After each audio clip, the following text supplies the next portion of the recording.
station of Fox Sports. We are Fox Sports. We are San Diego. Phoenix, Arizona, the Valley of the Sun, 111 degrees today, but Chase Field, home of the Diamondbacks, has the roof cover, 79 degrees inside. Game 1, the Padres and the Diamondbacks.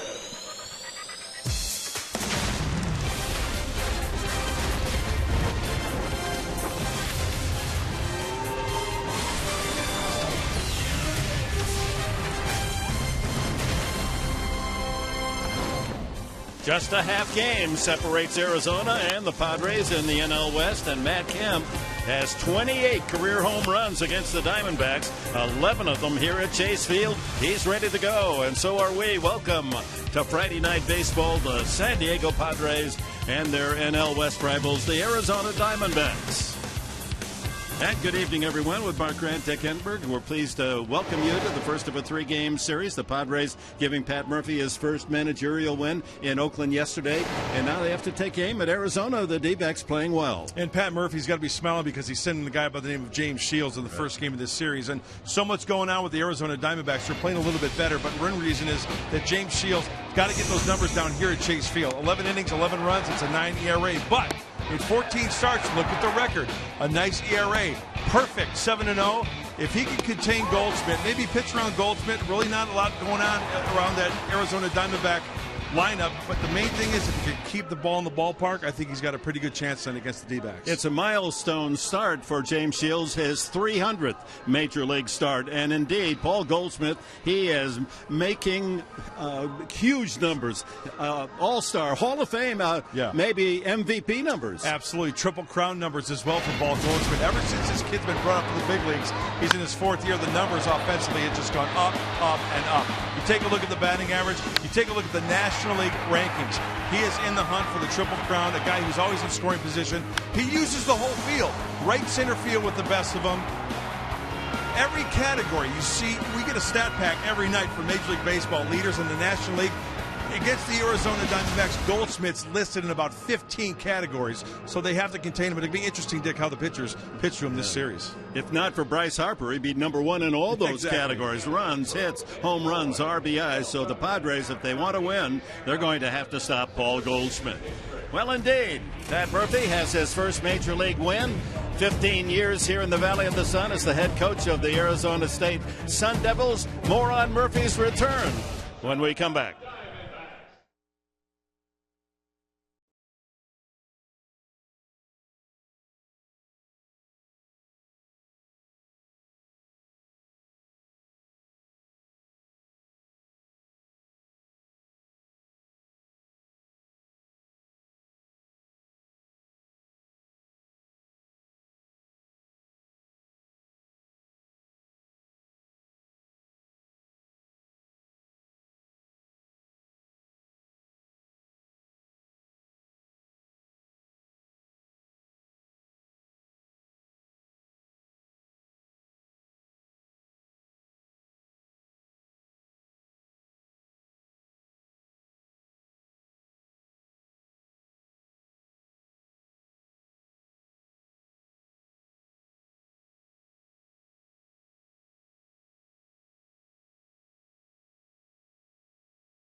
Welcome back to Arizona. Pat Murphy has several wins in his career, more than 900 of them at the college level. But yesterday, the boys gave him his very first major league managerial career.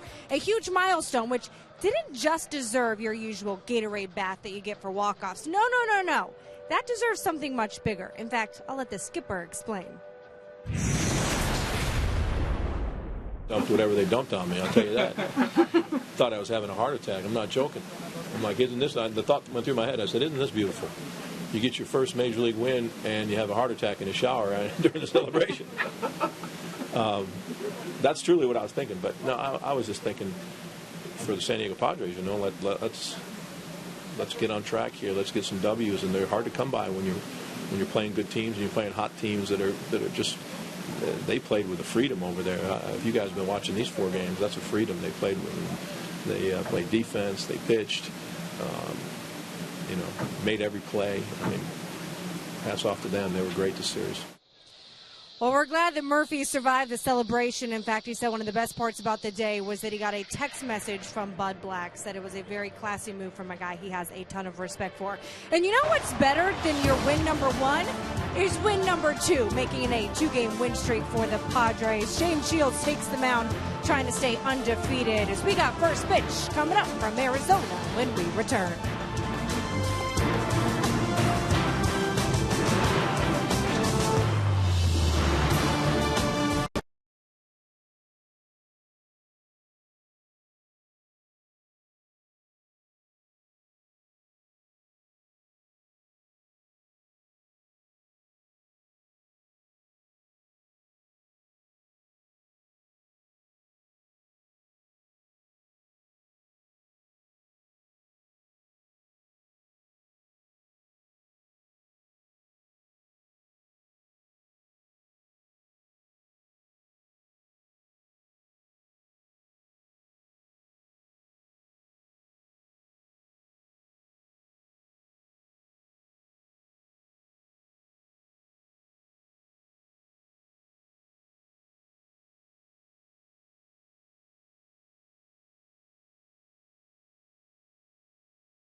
Padres baseball brought to you by your San Diego Lexus dealer. By Petco, what we feed them matters. And by Mercury Insurance. Log on to mercuryinsurance.com and see how much you could save. Blast furnace heat outside here in the desert, but comfortable 79 degrees under the roof. And here's the Padres lineup brought to you by Toyota. As new manager Pat Murphy shakes things up a bit, has Solardi leading off at third base, and Yonder Alonso moves up to the number 2 spot. Then Justin Upton, Matt Kemp, Derek Norris in their usual spots in the middle of the batting order. Will Venable will hit 6th, followed by Corey Spangenberg, then Alexi Amarista, and the pitcher James Shields, who has 6 base hits so far this year. And the scouting report for Ruby De La Rosa, the right-hander. Brought to you by Verizon. He's got a little arm side run on the 4-seam fastball. A lot of changeups. 4-seam fastball, changeup, so mixing the slider. And also he's kind of inconsistent at times with that location. First pitch swinging is Solarte and a quartet of Diamondbacks, and they still have a bump there between right fielder Tomas, who makes the catch, and center fielder Pollock. One away. And here is the defense. They better introduce themselves to each other, huh? Peralta in left, Pollock in center, and Tomas in right. On the infield at third base, Lamb, then Ahmed, Hill, and Goldschmidt, with Castillo, the former Chicago Cub, the catcher tonight for De La Rosa. One out on the shallow fly ball off the bat of Solarte. Here's Yonder Alonso, the Padres leading hitter, at 317. Takes strike one. De La Rosa, 26, from the Dominican Republic. He's 5-3 this year. 2-0 against the Padres this season. And against right-handed batters, as we mentioned earlier, 213. And Alonso, a left-handed hitter, rifles one right back through the middle for the first base hit of the game. Well, that's getting some serious top hand on that fastball from De La Rosa. A nice swing. Taking it right back where it came from. Out of the hand, four seam. Coming at you, four seam. Hands back, locked and loaded, foot is down, hips, hands. Big league knock for Yonder. Brings up the former Arizona Diamondback, Justin Upton. First player selected by the D-backs back when. In 7 games against Arizona this year, Upton hitting .357 with 3 home runs.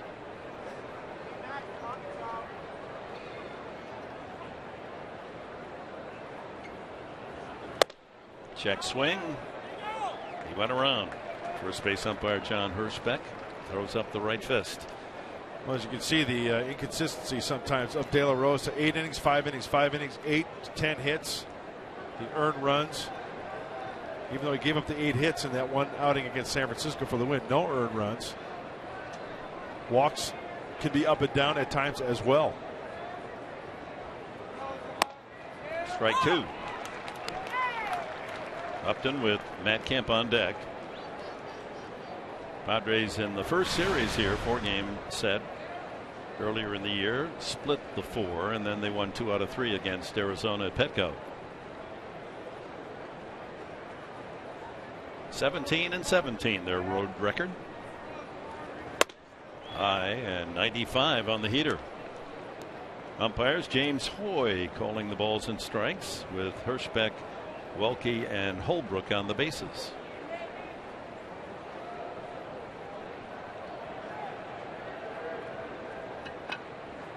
They give Upton left center.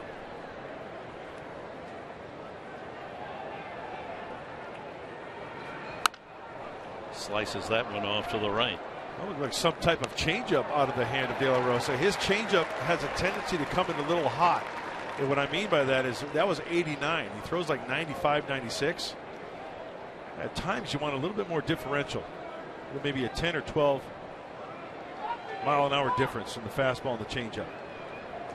Chase Field with a lot of signage. There's a lot to look at as you follow the action here. Arizona's home field. Ground ball toward short, could be 2. There's 1 back to first base, not in time. Upton runs much too well, so he's safe on the fielder's choice, and Alonso, a good job of taking out Aaron Hill as they became engaged, and that helped Upton beat out the relay. Well, off the end of the bat, looked like it was a breaking ball. It's topped by Upton, and the 3-hopper, Justin Upton, knows that it's not hit that hard, so he hustles down line, just beats it out. And Matt Kemp will be the hitter. Kemp's bat has awakened the last 14 games. 3 home runs, hitting .281, raising his average up to an even .250. 2 home runs in the last 3 games. Yeah, hopefully it's hot outside, hopefully hot inside for Matt Kemp. Padres leading base stealer, Upton at first. 14 steals. That's enough to put him in the top 10 in the National League. It's nice that Upton beats that out because it gives Kemp an opportunity for the Padres to prolong this inning, and there you see it. He's been perfect this season. Stolen base category.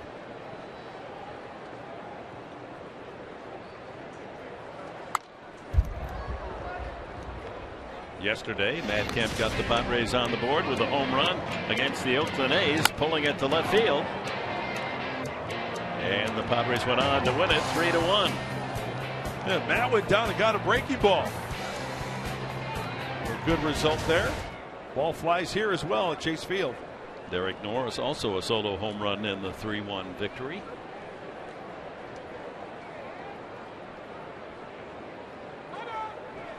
In fact, the Padres, it's unusual to get multi-home run games, and the Padres actually in the last 3 games have had 2 home runs in each. You have to go back 7 years to find a time where the Padres in 4 consecutive games had more than 1 home run. Let's hope that mark is set tonight. Out of play. And against the Diamondbacks, 28 home runs. Bonds, Helton, Gonzalez, the only players to hit more against the D-backs. And former Padre Brian Giles with 27.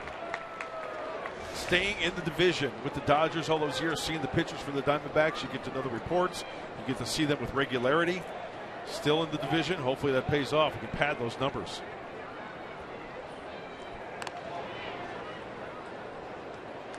Two strikes now on Kemp. Of those 28 home runs for Kemp, 11 hit right here at Chase Field.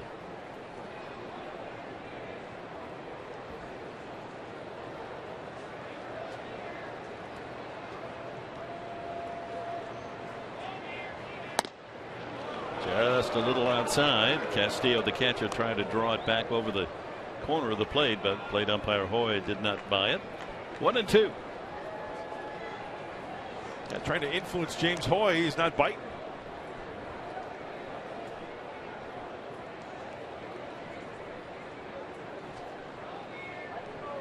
Just a bit outside. Went for the corner and missed. There goes Upton. He's got it stolen, but Kemp taking the pitch. Strike 3.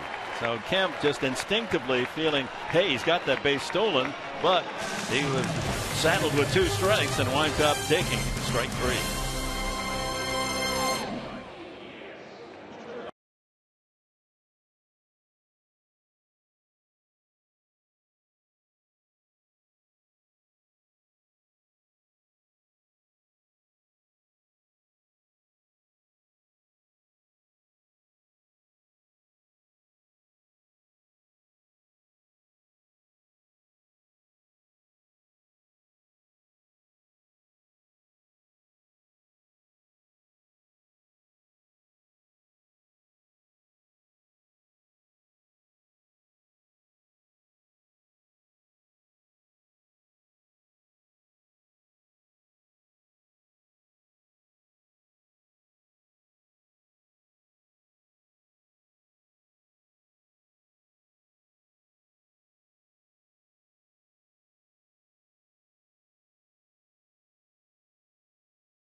Second leading strikeout artist in the National League, James Shields.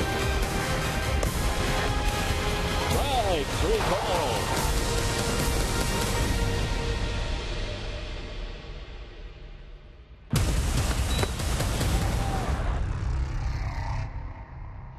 So James Shields, his 15th start as a Padre, his 300th career start.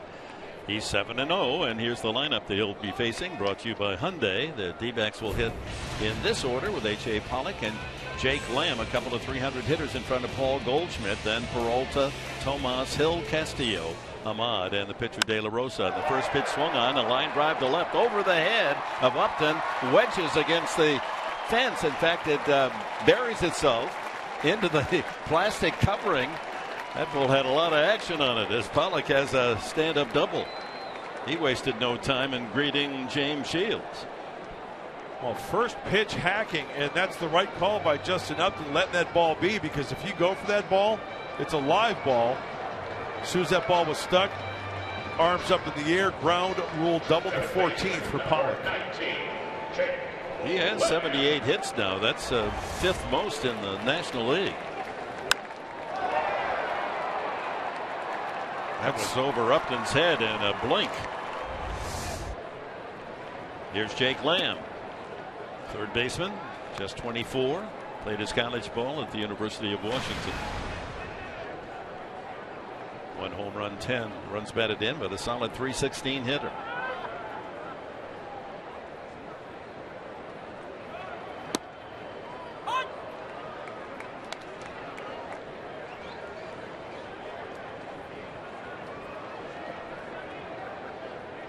Paul Goldschmidt, the all everything hitter, on deck.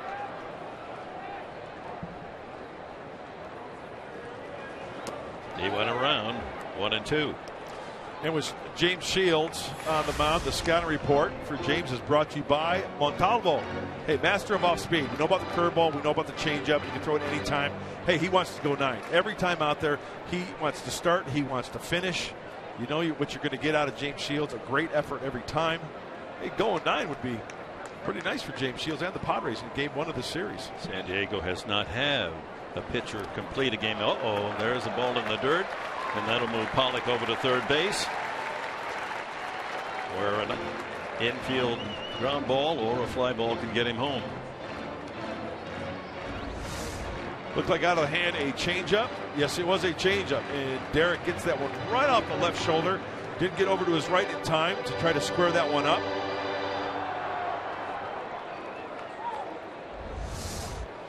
He's been doing a darn good job behind home plate, blocking balls this year. So 2-2 to Lamb. Shields and Norris's battery mate thinking strikeout now. Gets it. Came back with a changeup. First strikeout for Shields. Was among the leaders in the National League. That's his 105th. He's third highest strikeout total in the NL. Hey, the sign of a good pitcher is going right back after a wild pitch. Here's the Padres defense tonight, brought to you by your San Diego County Ford dealers. In the outfield, left to right, Upton, Venable, and Kemp. On the infield, at third, Solardi, Amarista, guard, shortstop, Spanchenberg and Alonso on the right side, and Norris behind the plate.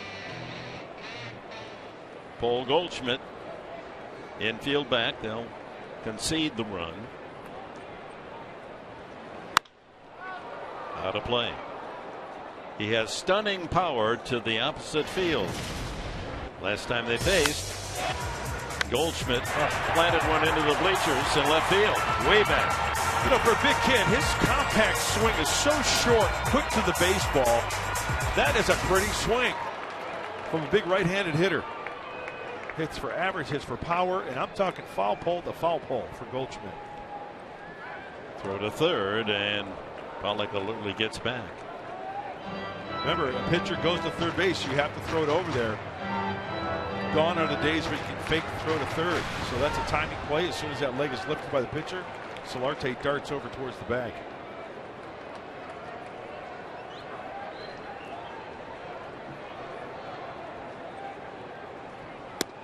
One and one. Not the worst thing if you walk Goldschmidt, right. And he's right up there in the lead in the National League, and most times walked and most times intentionally walked. Yeah, and with first base open, you set up the double play.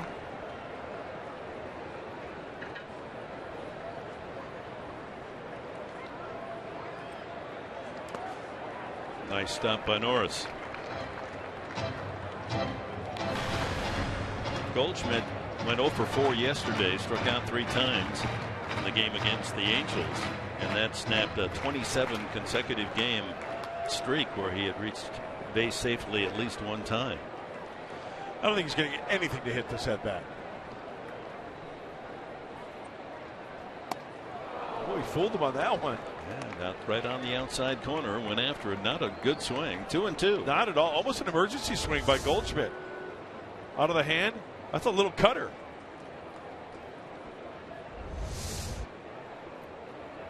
What a breaking ball down and away here. So Shields not giving in to him. 2-2. He's pitching to Goldschmidt, the top hitter in all the major leagues.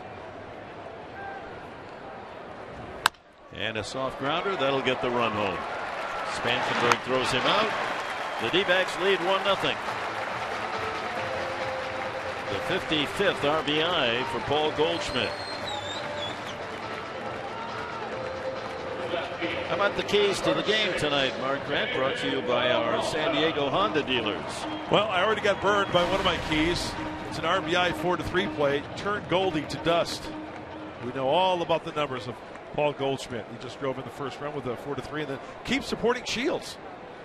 Put some runs on the board for James Shields. Hopefully go 8 innings. And a swing and a miss by David Peralta, the left fielder. Well, the Padres have certainly supported him. Nearly 7 runs per outing, the most any pitcher in the National League has received. Second most, Ruby De La Rosa.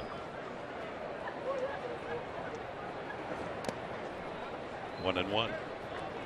The double, the wild pitch, costly because that put Pollock at third where he could score on the ground out by Goldschmidt. There it is. Shields, De La Rosa 1-2 and getting the most runs to work with. Change up. 1-2. Well, if he can get the feel for that early on, keep the Diamondbacks at 1. Then the hitters get that changeup in the back of their minds. Then he sneaks the fastball by him with good location. And don't forget about the curveball.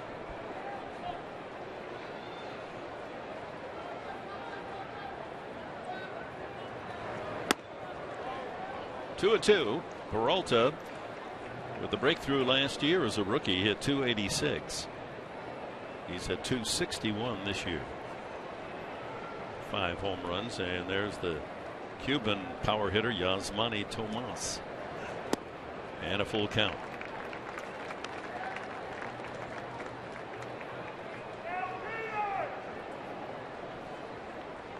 Nice turnout on this Friday night. Get out of the heat, come to the ball yard. Comfort of the roof and air conditioning.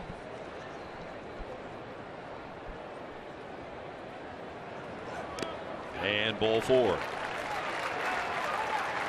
So with 2 outs, Peralta jogs to first, and that'll bring up Yasmani Tomas. Well, not a lot of fastballs to Peralta there. A couple of cutters, look like a slider there, change-ups. Tomas, just 24 from Havana, Cuba. He started slowly April, but he has warmed up with the weather. Last 30 games, hitting .350, 3 home runs. Yeah, when we were here the last time, they were talking about he can't pull the ball. Yeah, he's been doing more of that, Dick. Breaking balls he's been pulling, but using the big part of the field, right center field, left center field.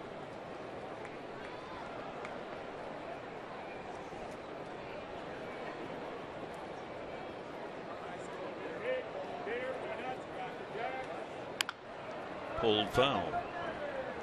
Peralta has 3 stolen bases.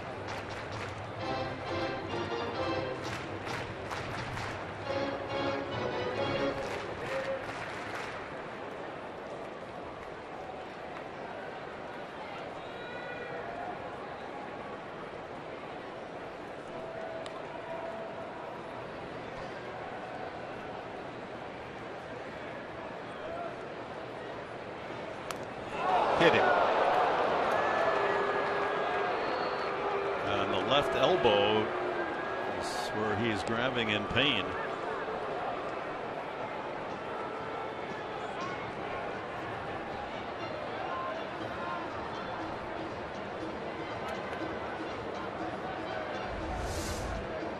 Check out the grip out of the hand. It's like a 2-seam foul. Oh, right on the elbow. And that has got all bone, no meat. Right on the outside of the left elbow. That hurts. He's still buckled in pain.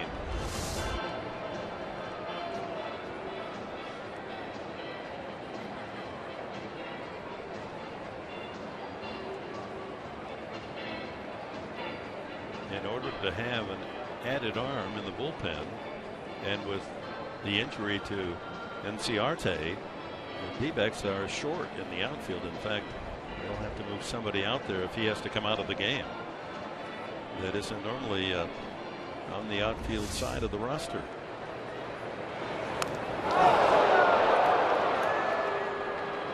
Ball against Bone.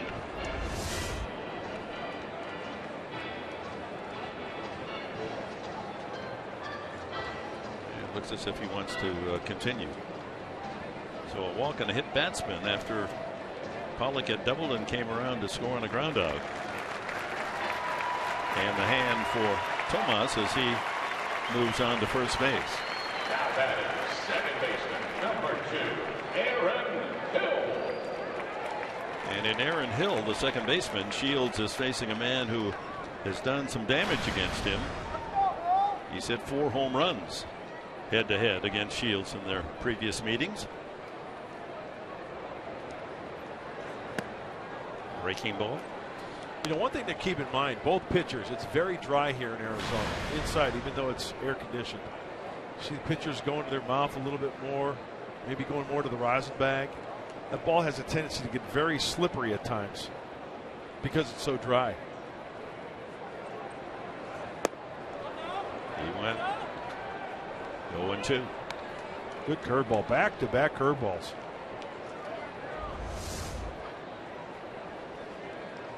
Oh, yeah.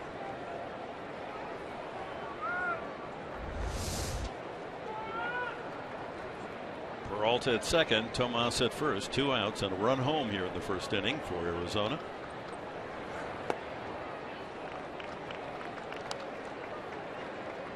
Not throwing him a fastball yet.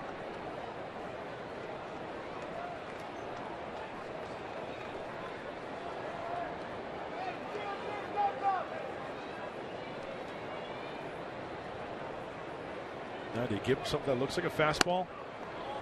Ooh, just missed. That was the fastball. 2-2. So a lot of pitches here in the first inning for Shields. 23.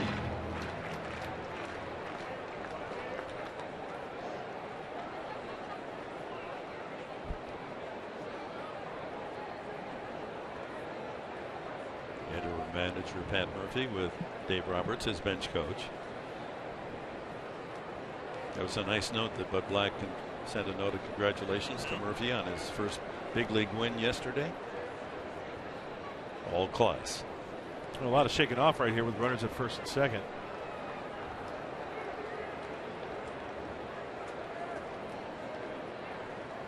Let's see another curveball right here. Nope. And the count full. That'll send Peralta from second and Tomas from first base on the next pitch. 1 run is home. Shields trying to wiggle out of more trouble.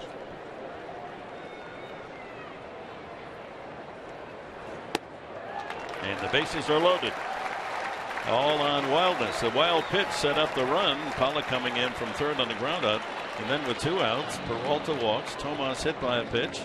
And now Hill walks after Shields was ahead on the count 0-2. Yeah, that was a good at-bat. Good plate appearance, I should say, by Aaron Hill. Why? Because he was behind, and he really did some nice takes there. Breaking ball low, and then he did not bite on that last pitch changeup.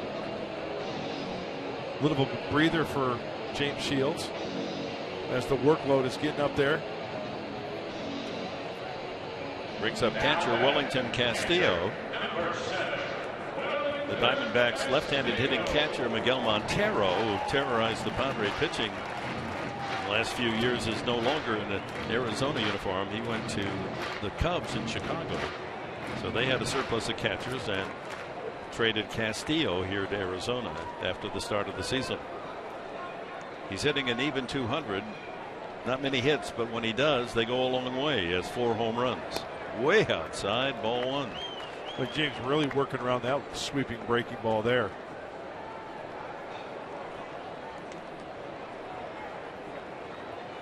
And with each ball thrown this at bat, Castillo as a hitter can just shrink that strike zone.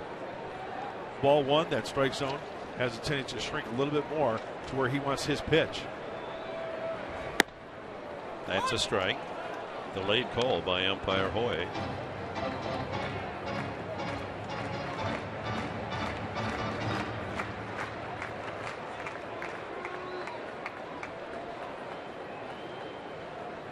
See if it's first sign after 2 for a fastball. Series of signs with the hands and then with the fingers. Base is loaded. Oh, breaking ball. Fooled him badly. He's backing out of there, and that ball snapped into the strike zone. That was a knee buster on a curveball right down the middle, it looked like. Look at jelly legs. Well, he's seen his teammate Tomas struck by a pitch here in the inning, and that may have influenced his action there. So 1-2 the count.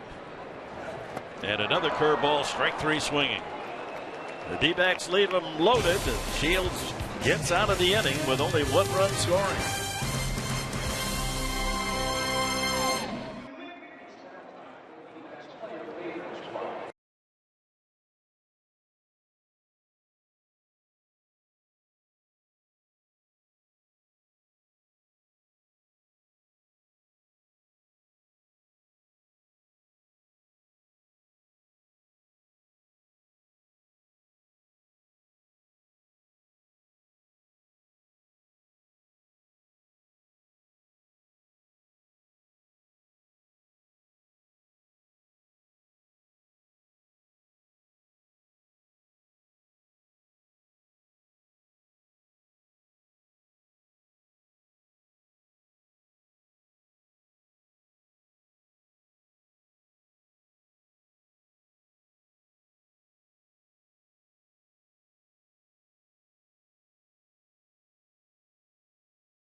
One nothing, and the Padres announced a roster move today, bringing up Brett Wallace to add an extra left-handed bat off the bench. With the move, Corey Mazzoni has been optioned down to AAA, and Yuri De La Rosa has been designated for assignment. Brett Wallace has some history with Pat Murphy. He played for him at Arizona State.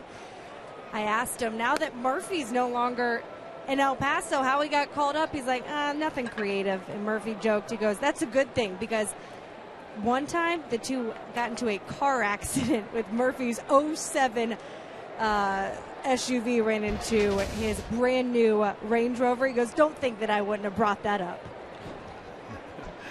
Yeah, you remember those dents in life, don't you? Brett Wallace is 28 years of age. Was hitting .305 at El Paso with 8 home runs. Fortifies that bench, gives that left-handed power bat for Murphy to employ as we go to the second inning. 1-0. Yeah, some left-handed pop, first baseman, played a little third base in his big league career, but mostly first base for Brett Wallace. So welcome to the big leagues, Brett Wallace. He was a first-round draft pick of St. Louis and played 3-4 seasons with Houston. Fastball for a strike at 95 as Derek Norris leads off the second with Will Venable and Corey Spangenberg to follow.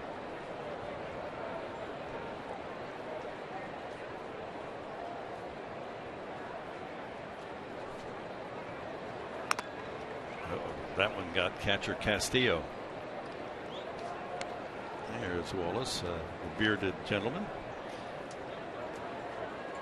13th overall selection by the Cardinals out of Arizona State.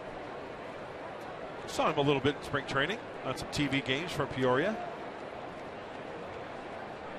Hey, Cole Roberts is there too on the bench, enjoying a big league ball game with his dad Dave.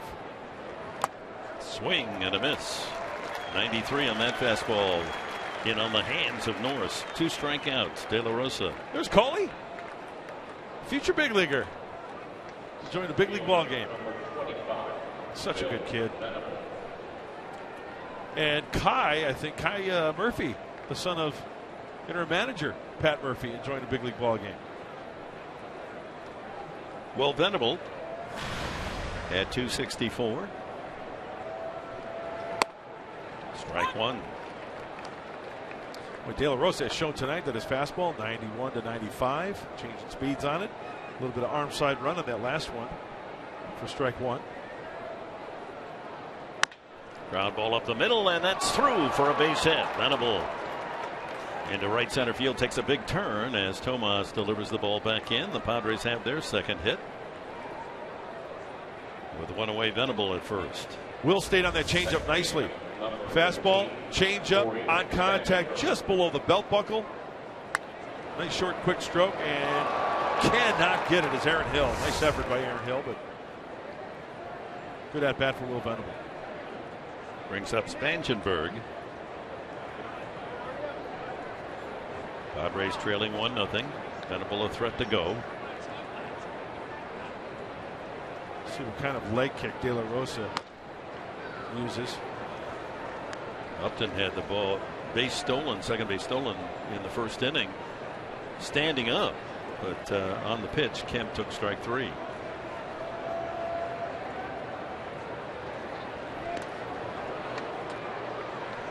A half dozen stolen bases so far for Will.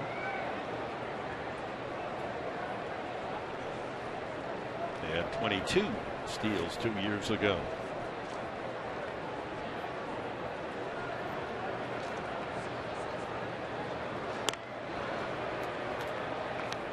Big enough lead that he's commanding a lot of attention from De La Rosa. Let's see if Corey Spangenberg gets a fastball. As you see the 86 percentage. 86% for Will Venable, 6 out of 7.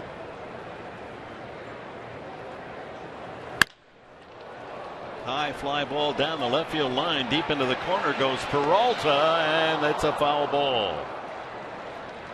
Running out of room, had to go to the slide, and Spangenberg still alive.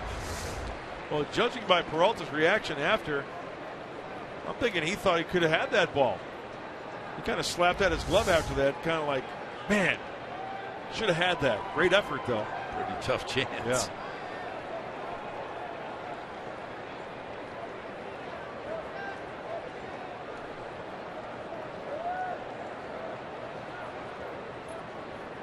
After Spangenberg, Alexi Amarista. One out. Venable tying run at first. Ground ball through the hole into right field. Venable will keep right on chugging around second. And he's into third without a slide. The Padres have runners at the corners with one out here in the second. That's the advantage of being a left-handed hitter. The first baseman holding on the runner, that opens up that extra real estate, and you just roll one through there. And it looks like he got something off speed. He stayed on it nicely. It looked like it was a changeup. De La Rosa got his ground ball, but as you mentioned, if you can get that pitch and get that pitch to pull, that's the right thing to do. If it's a fastball down and away at 95, that's going to be tough to do. But Corey does a nice job of that off-speed pitch, pulling it through that hole on the right side. Diamondbacks got a run in the first inning on a ground out. Padres try to stay out of the double play, and Amarista tied up here with a best of all base hit, but a fly ball or a ground ball to get the runner in from third. Venable, good speed on the bases, ideal for Pat Murphy. He's got two men who can run, two best runners on the roster. See if something happens the first couple pitches here against De La Rosa. Runner goes and fouled away. A little hit and run. Third baseman Lamb was creeping in from third on the grass, thinking that Amarista might be bunting.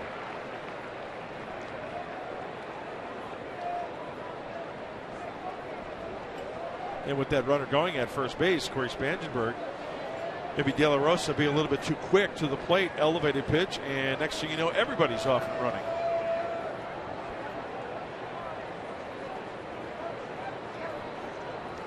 Alexi in the midst of a 7-game hitting streak. And there's the bunt. Safety squeeze, and it just didn't work. Venable in the rundown and did a good job. And allowed both runners to move up. Amarista winds up at second and Spangenberg at third, but no run. Whether that was the safety squeeze or Amarista put on the bunt himself, it wasn't effective. Well, as soon as he's holding on the runner, Goldschmidt is charging. He gives up the rock immediately. That's what you should always do. Throw to the go-ahead base that the runner's going to. And quite frankly, Will Venable gets gassed.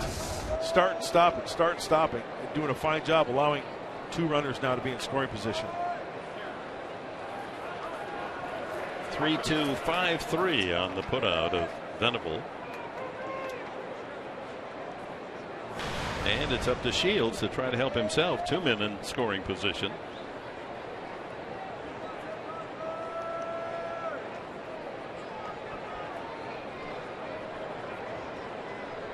James with 6 base hits. Padre pitching corps. Here we are in the 70th game of the season without an RBI, not a single run batted in by a Padre pitcher. Well, how about 2 RBIs with a single here? I like your thinking. Well, I'll tell you what, De La Rosa is thinking right along. He knows Shields can swing it. First pitch breaky ball to James Shields. Second pitch breaky ball. 0-2. He's not going to just lay a fastball in there. He knows that James Shields can swing the bat.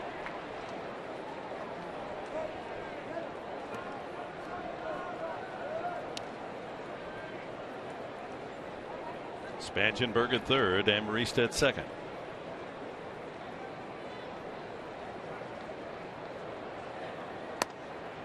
Tried to get him to chase. Looked like a little slider or cut fastball again, 3 in a row. See if James thinks right field here and takes a breaking ball that way, if in fact he throws him one.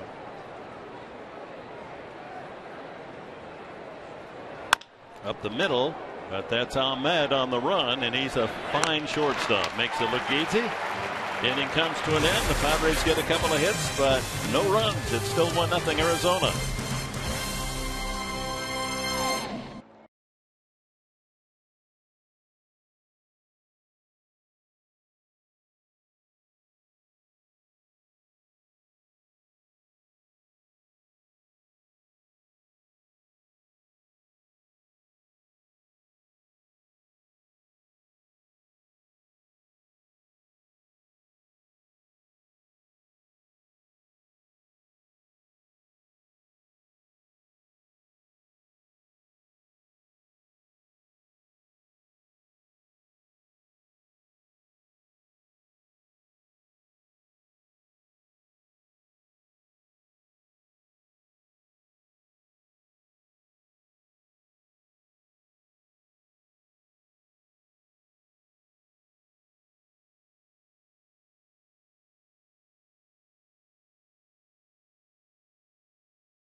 This is basically my bar room, and you know, I like to play some pool. You know, this is kind of where I hang out and de-stress a little bit, and you know, enjoy my time off. A little glimpse of a terrific show on James Shields. He's in the spotlight tonight after Padres POV, which follows the Padres postgame show here on Fox Sports San Diego. Shields unable to help himself, and in fact was his own worst enemy in that first inning. His wild pitch set up the run, and then he loaded the bases on a couple of walks and a hit batsman. See if he can recover here. 29 pitches required to get out of that first inning. Nick Ahmed, then Ruby De La Rosa, and the leadoff man Pollock for the D-backs.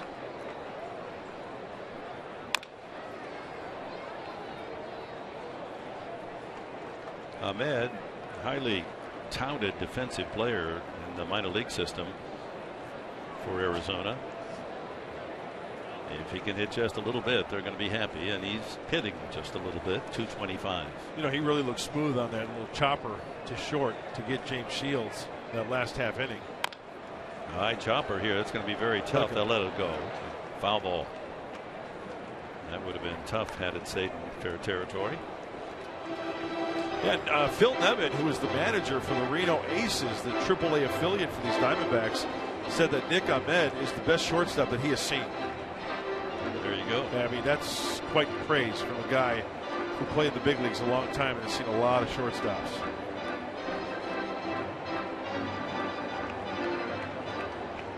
He's a Massachusetts kid from East Long Meadow. Not Amarista, but Ahmed.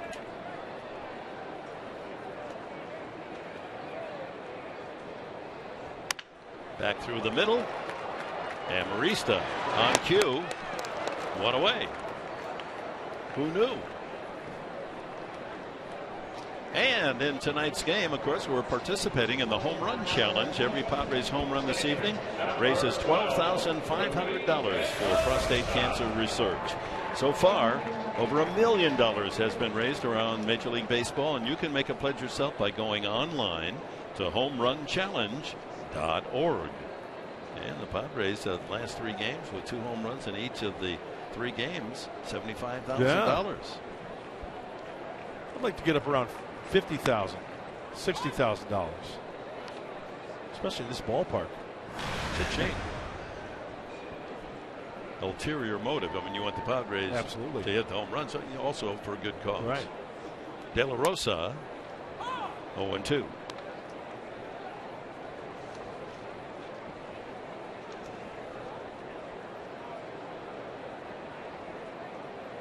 He has 1 hit in 29 trips. And he has 1 RBI. So he's got 1 more than the entire Padre pitching staff. That is rather remarkable, isn't it? That in 70 games, someone hasn't knocked in a run from that pitching core. They're proud of their hitting. Line foul, late swing. Yeah, they can swing the bat. They take tremendous pride in batting practice, and trying to maneuver that baseball with back control. Nice to see James get out of this inning with fewer than 15 pitches. Good breaking ball catches De La Rosa looking, and that's 3 strikeouts for Shields. 11 consecutive strikes in this inning thrown by James Shields. A.J. Pollock ripped one over the head of Upton to open the first inning, and it had so much juice on it that it stuck in the wall. Don't see that very often. Might happen in Wrigley Field in the Ivy. Yeah. And he had plenty behind that line drive. It got out there in a hurry. Went to third on a wild pitch, and the wild pitch cost Shields because that moved Pollock to third, and with 1 out he scored on Goldschmidt's ground up. Yes, he did. Oh. Come on. It remains 1-1. I guarantee you he went on this. Oh my goodness, if he hits it, it's a double. Outside 2-1. Before that pitch, James Shields threw 9 straight strikes in this inning. A.J. Pollock, in the last 162 games, he's been injured. So the 162 games are this year, last year, and part of 2013. So one of the writers collected his numbers, and there's another base hit. He beat me to the punch. His second hit, the first 2 times up. That in 162 games, which would be a full season, he's hit .312. Very quietly, A.J. Pollock has become a legitimate star here in Arizona. Well, good bat control there, being in the hole and using the whole field. The double, pulling it with some power on the first pitch. He waits a little longer this at bat, goes right at the center of the diamond. Plus, he's a good base stealer with 14, tied with Justin Upton for 6th place in the National League. Jake Lamb struck out swinging the first time.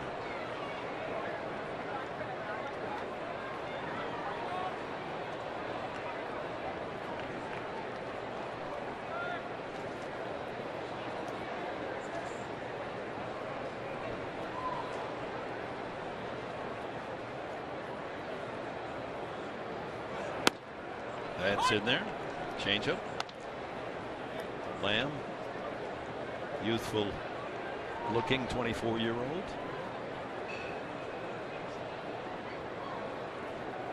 Goldschmidt seems like he's on deck every inning.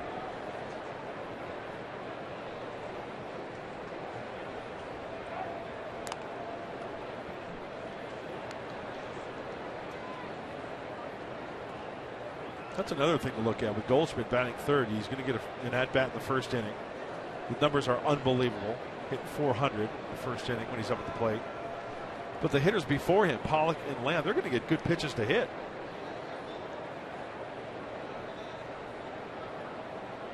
Lamb came up last year, had 126 at-bats, hit 4 home runs.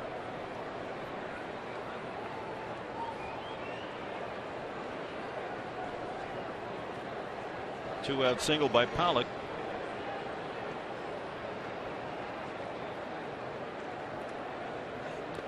In the dirt, gets away again. That will advance Pollock into scoring position. Another wild pitch. So 2 wild pitches, 2 walks, and a hit batsman by James Shields so far. Looked like it was another changeup that was yanked. Yes. And that ball, off the glove of Derek Norris, he did the right thing. He was in a good position. You never know which way that ball is going to bounce. He put himself in the right position. Ball just hit him wrong on the glove.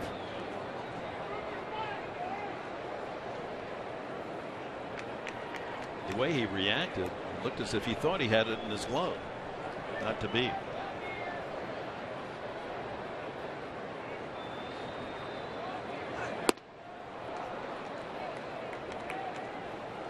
Good changeup again, back-to-back changeups. In his previous 14 starts, Shields committed only 3 wild pitches, 2 in the first 2 innings tonight.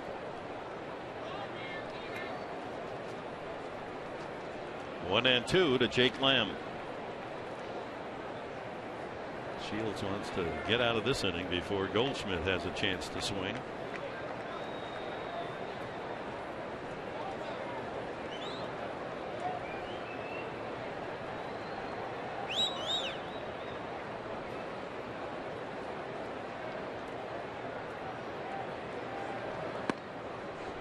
Two and 2.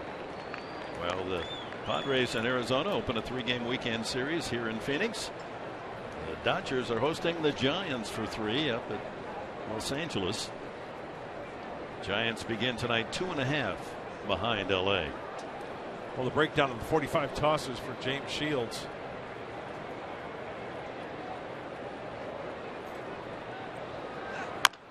Smothered and fair ball. Norris throws him out. So no damage done in the second. We've completed 2. Arizona leads it 1-0.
Geico, May 17, 2006, Brian Giles, the last Padre to drive in 7 runs in a game. He did it against the Diamondbacks, 4 for 6 with a 3-run homer.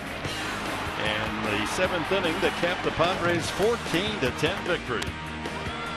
There's the home run. Lots of interesting faces and numbers in that shot, huh? Absolutely, going way back. Khalil Green, Mike Cameron, Adrian Gonzalez. 1-0 as we go to the 3rd. Solarte, the leadoff hitter, opened the game with a fly ball to shallow right. Solarte, Alonso, Upton against Ruby De La Rosa.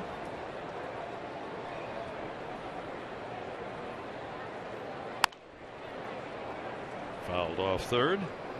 De La Rosa, one of the many pitchers in the big leagues that have undergone Tommy John surgery, come back to throw just as hard as ever.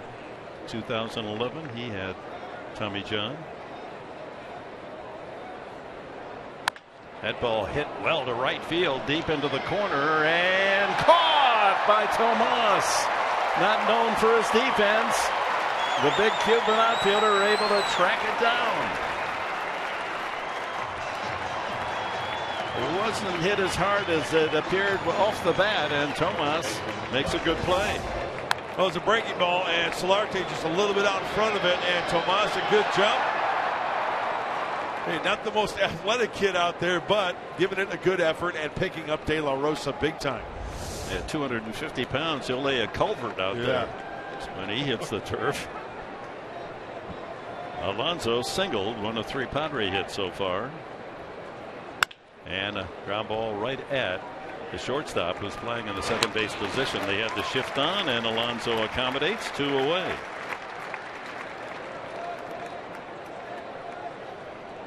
Tonight's Cold Hard Facts are brought to you by Clean Crisp Coors Light. Major league leaders, most RBIs by outfielders. That surprise you, fans? Padres and Nationals tied at 116. What a difference a year has made. And hopefully Justin Upton can get on for that guy, and Matt Kemp drive him in. Chalk up another one. 2-out lightning, 2-out thunder here in the desert.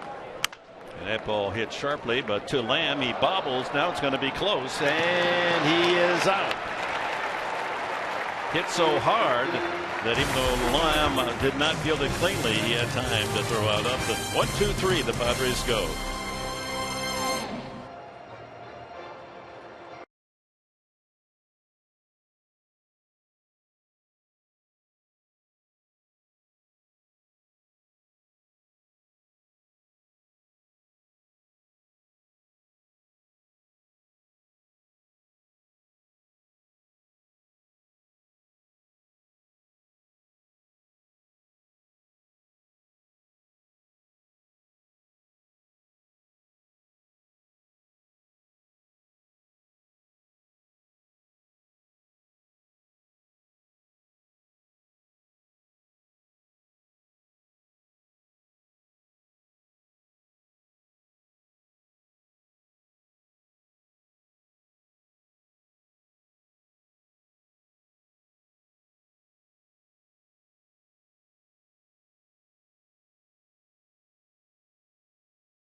Pitching to Ball Goldschmidt. We know the numbers, but he can be pitched to.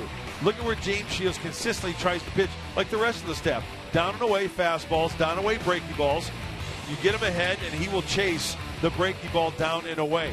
And that doesn't mean you can't go up and into the guy, because he will chase at times, but he's so locked in right now.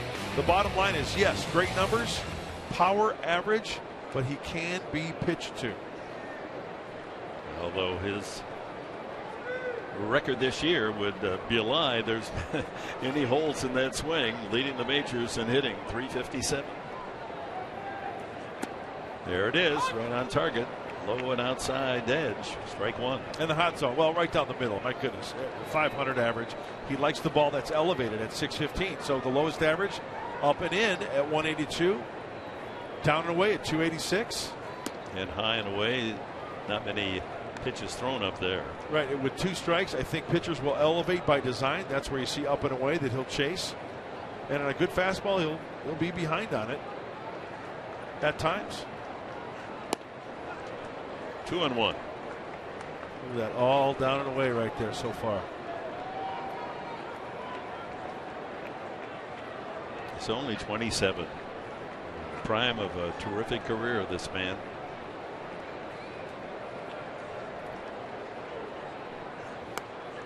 Off speed, had him out in front. Good curveball. But great location as well. Pitch number 4 right on the outside corner. And as his pitch comes in, watch the shoulders, watch the hips. Opened up, bat dragging behind, takes all the power. If he makes contact with that, it's just a weak rounder or a weak fly ball. And the count goes 3-2.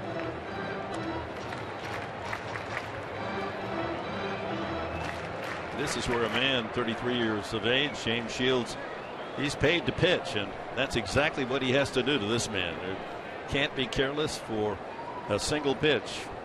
Everything has to have a purpose, and ball 4. Try to get him to go after a fastball inside.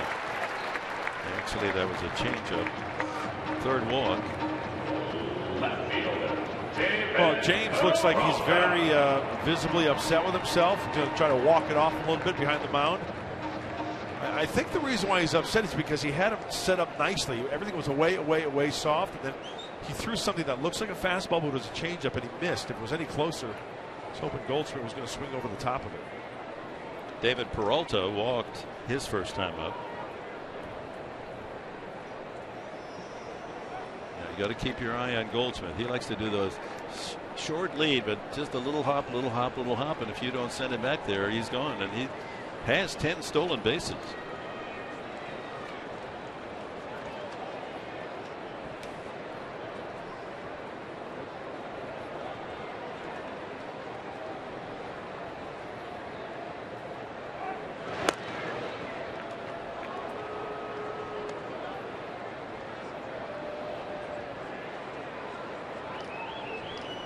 And it's also worth noting, since 2006, James Shields in the big leagues, 31 pickoffs for a right-handed pitcher.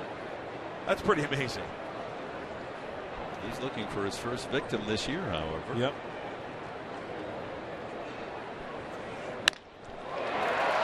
Solid base hit to right center. That'll take Goldschmidt around second to third. There goes the throw to second base, and Amarista tumbles in making the catch. Had he hung on to his feet, he would have been able to flag that ball on Peralta, who slid over the base. So a leg double for Peralta, and the D-backs threaten here in the third. Matt Kemp coming up throwing. The strong arm, the accurate arm. Now watch here. The pick, Amarista. Oh, if he doesn't lose his footing there, Peralta overslides the bag. Got caught back on his heels. A bad break for San Diego. Kemp among the leaders in the National League in assists. He has 6 this year. So trouble again for Shields. Tomas hit by a pitch the first time. Ball 1.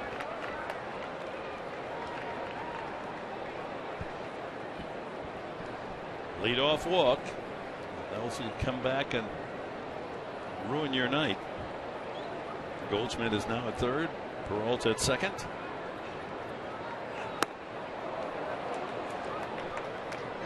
Well, the good located breaking ball down and away seems to give Tomas fits. He really opens up on that front side. That bat drags through the hitting zone.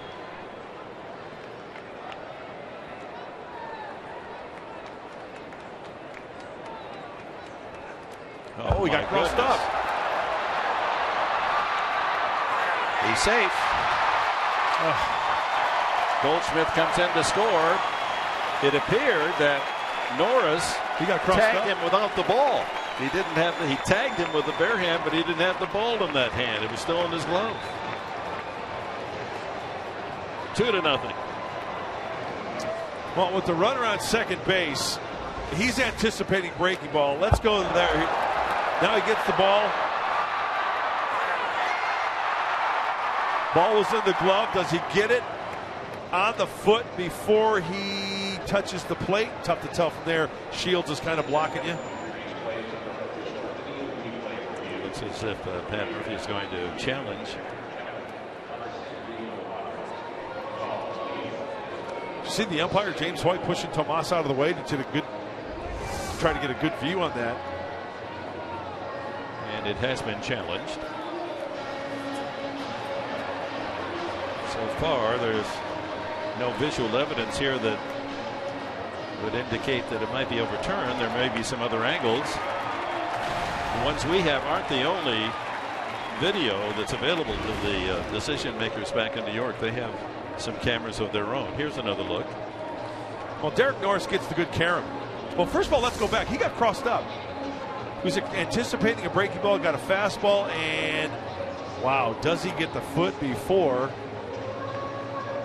Goldschmidt's foot touches the plate? Yeah, this will be a good angle.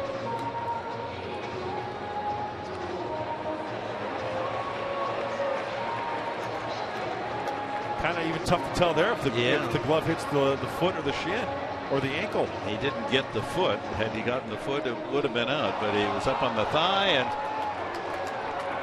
he is out. The challenge works. The call is overturned. Nice. That's big, big. You know what I'm concerned about, though? Derek Norris, he got spiked in his right hand as Goldschmidt came in to slide at home plate. I hope he's all right with that throwing hand. Watch the hand. Watch the right hand of Derek Norris as the left foot right there. Right in between the forefinger and the thumb of Derek Norris. Well, no run, but over to third goes Peralta, one away to Tomas. And he fouls it back.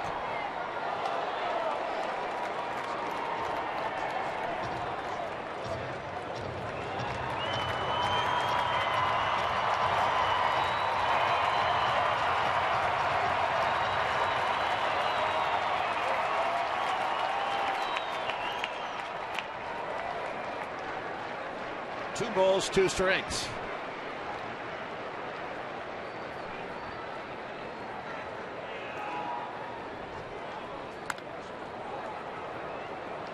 Tomas, who was hit by a pitch in the first inning, hits himself with that foul tip. Okay, Derek Norris is anticipating a breaking ball. He gets a fastball. Look at the glove. He immediately has to try to adjust. I mean, a catcher's not going to drop like that on a fastball. He's going to try to stick it to the bottom of the zone. And the good break for the Padres was it hit the base of the wall behind home plate, and that's all solid, and it caromed right back to him, and he was able to make the putout unassisted. Didn't need to throw to Shields. I just hope Derek's hand is okay. I mean, he's as tough as they come. Don't see any evidence of blood, so that's a good sign. Change up, shook off slider. Going to the cambio. Almost hit him again. 3-2.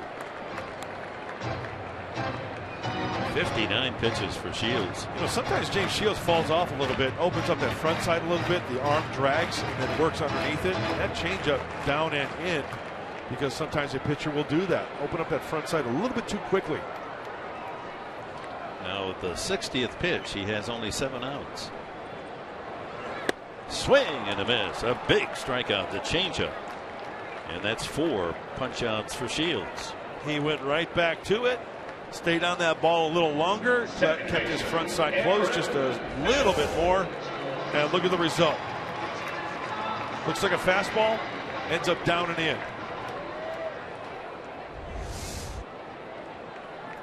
Brings up Aaron Hill. He walked in the first inning. Runner at third, 2 away. That's outside, ball 1.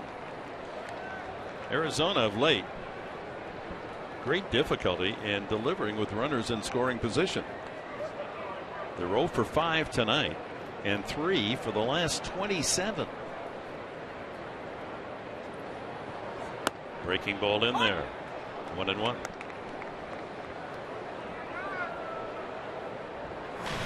Peralta still stands at third.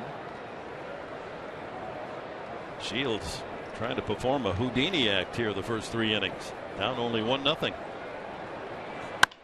Slap to right field and fair ball. Aaron Hill on his way to second. Kemp digs it off the wall. Peralta scores. It's 2-0. And Hill, we told you, has been a tough out for Shields, and he delivers the RBI again tonight.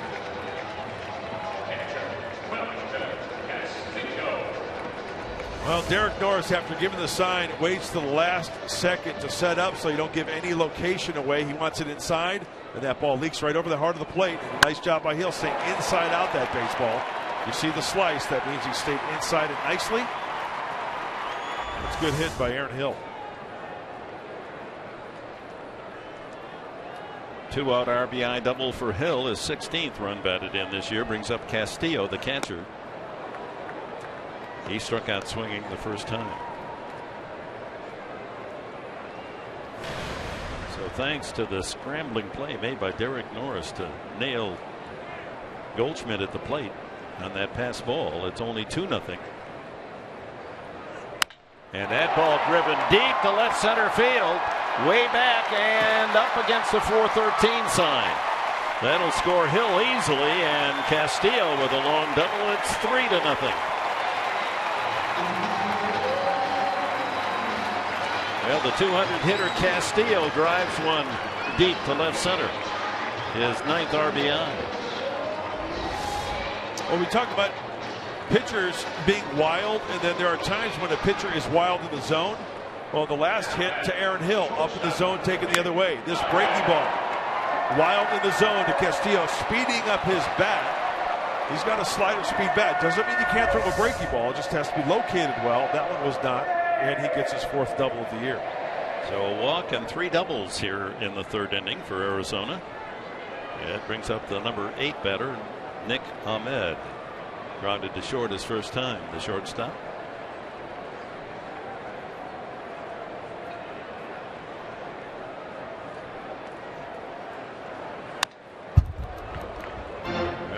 Many times this season in his previous 14 starts where you would have described Shields' effort as scuffling, but he is tonight. Now thrown 20 pitches this inning and 66 in the game. Well, there's the workload, heavy workload in the first. Now with 2 outs here in the 3rd. A lot of pitches as well. 2 strikes now on Ahmed. Got a game break coming up. Tigers, Yankees from the Bronx.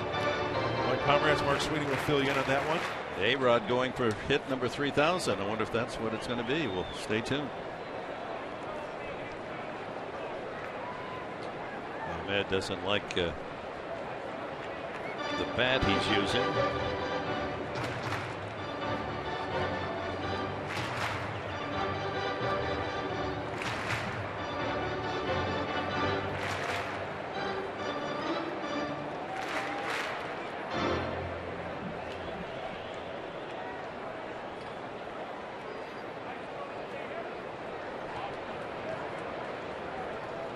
Two-strike pitch. Up foul. Whoa, it may go fair. Had a lot of English, and it finally kicks back into foul territory. You know that so hot here. How hot was it? Well, it was varying 111, but yesterday they said it hit 114, which equaled the hottest spot in the entire nation. So I wondered what was the coldest spot. Truckee up by your place. Yeah, Tahoe? Yeah, 34 yesterday. Wow. What a contrast. Yeah, no kidding. Hey, going from Oakland to here. 61 first pitch in Oakland to here off the plane at 100, whatever it was, 110. My goodness. Everyone, that plane door open. We stepped out. Most everyone backed off 2 steps. Yeah. Another ball in the dirt. Norris been busy digging tonight. Well, inconsistent tonight with the release point. James Shield, it's going to happen sometimes. The pitch count continued to climb. You know what I didn't know last night is, thank goodness it wasn't 115 degrees because they closed the airport at 1:15. I did not know that. We'd have come skidding in, ripping up tarmac. Interesting.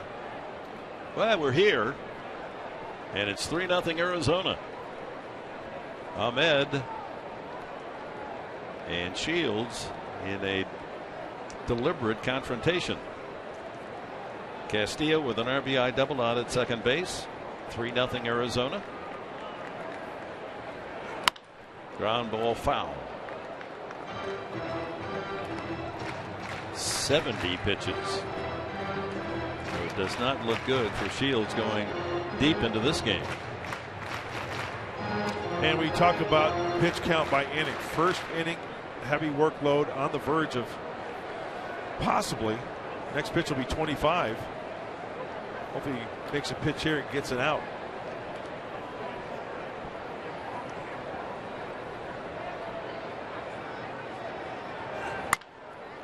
Another foul. See what Derek Norris did there?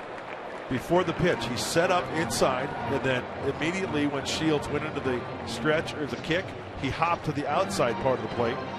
You know, sometimes hitters, a lot of hitters, they'll take a little sneaky peek behind there.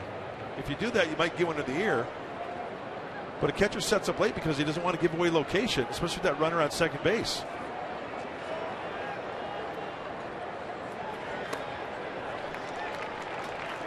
Two balls, 2 strikes. Well, when you were pitching, though, if your catcher was bouncing around like that, didn't you like it to be set there and give you a nice solid target? I did, but through time, Dick, just like anything else, when you're used to throwing to a guy who does that, you've seen it so many times in your mind that I want it down and away, and he goes at the last second, that you visualize that and you don't have a problem with it. It's just repetition. Ground ball, foul again. In so many ways that a runner at second base can give away location. It's not so much the pitch. Hitters want to know, hey, is he going to be coming inside? Is he going to be going away?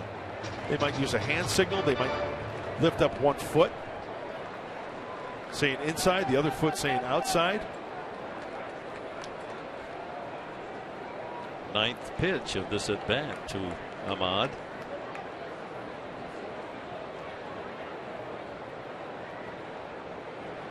See how he hopped again. Line drive center field, charged by Venable. It falls in front of him. Here comes Castillo to the plate. And that throw way offline. That allows Ahmed to go to second base. I think that ball should have been cut. It was offline. There was no way that they're going to get the runner. But they had Ahmed dead at second base. So the leadoff walk indeed triggered this now 3-run 3rd inning. Double Peralta, strikeout Tomas, doubles by Hill and Castillo to drive in a run each, and now Ahmed in a long battle. He wins the battle and drives in another run. You see where Yonder Alonso was? He was on the first base side of the pitcher's mound. That ball is going to be up the first base line. You're right. Ahmed would have been an easy out at second base. He was only halfway there. Now, I don't know who was giving the instructions there as far as cut was concerned, because usually somebody will be yelling cut, cut. Nick Vincent gets up in the Padre bullpen. The pitcher, De La Rosa, back to the mound. Be interesting to see Shields when he goes to the dugout. That's about as rough an inning as he's had as a Padre. 4-0 Arizona.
Ooh, A-Rod.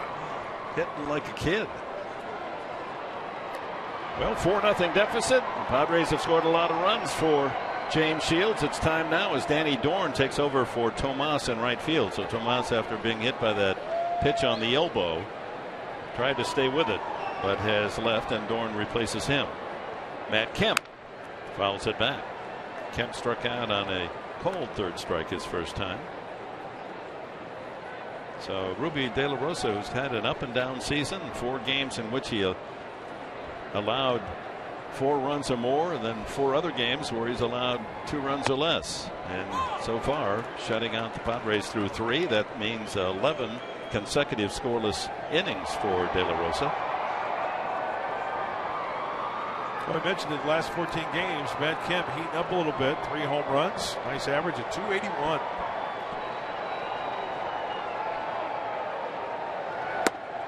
Down he goes again.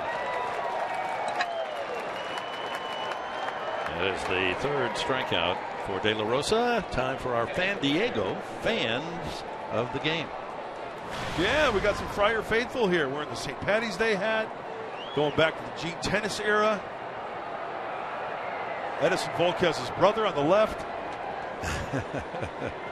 That's a good call. A lot of people coming over from San Diego. Norris swings and drives one to left field. Going back, Peralta to make the catch. 2 away. And Will Venable steps up. He has one of the 3 Padre hits. Oh, nothing you do there, Derek. You hit the ball well. De La Rosa benefiting from 4 runs of his Diamondbacks. We talked about Shields getting support, and De La Rosa. Only 36 pitches for the right-hander. Needed only 12 pitches for the last 5 outs.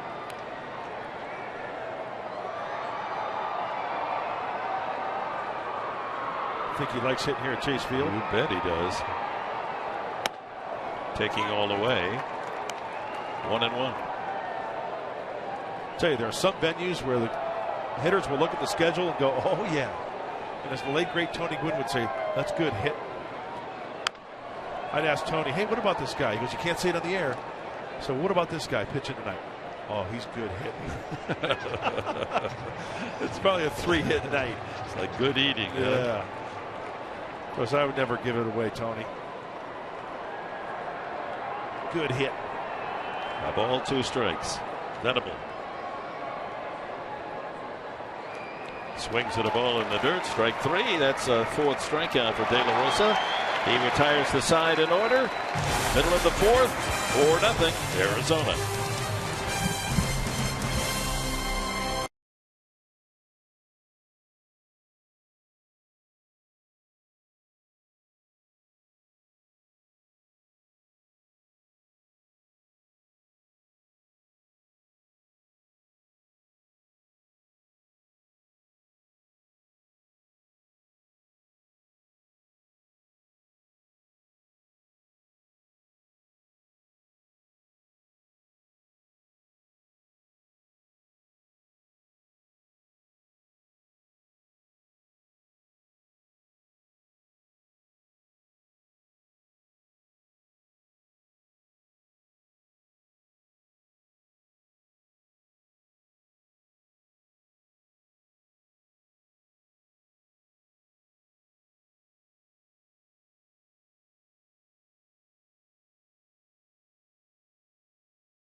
We collected some footage of him coaching that team as they went to the College World Series.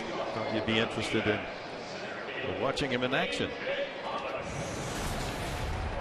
He's the best base stealer. And he wants to do it. So if you're gonna work on somebody holding runners, this is the guy. That's when you get big right there. That's when your barrel's below. You get big. Just let that ball travel and just flick it, man. Flick it. That's you. You're standing. Your eyes are behind the baseball. Your hat's behind your belt. Flick. That's it. That's just a flick for a double. Working with Tuffy Gosawish, who is a catcher here with the Arizona Diamondbacks. He's on the DL currently. A.J. Pollock, who is 2 for 2, a double and a single, leads off the 4th inning. 15 years, 629 wins. College World Series 4 times. Won the Pac-10 4 times. Also coached at Notre Dame, and the man at the plate, A.J. Pollock, was a star with the Irish. You know, one of the worst sounds to my ears is, Professor? That what we just heard. That pinging off the old bats that they used to use. Now they're using the BB Core bats that are more true to a baseball off a wood bat. But my goodness. Bing! Just didn't. No. It didn't speak out as baseball, did it? You're absolutely right. Shouldn't hear that sound in a ballpark. 2-2 to Pollock.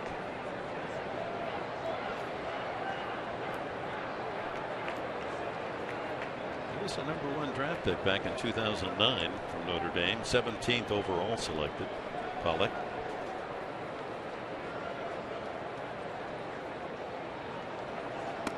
Way outside, another full count for Shields. He's given up 4 runs, 6 hits, walked 3 and hit 1.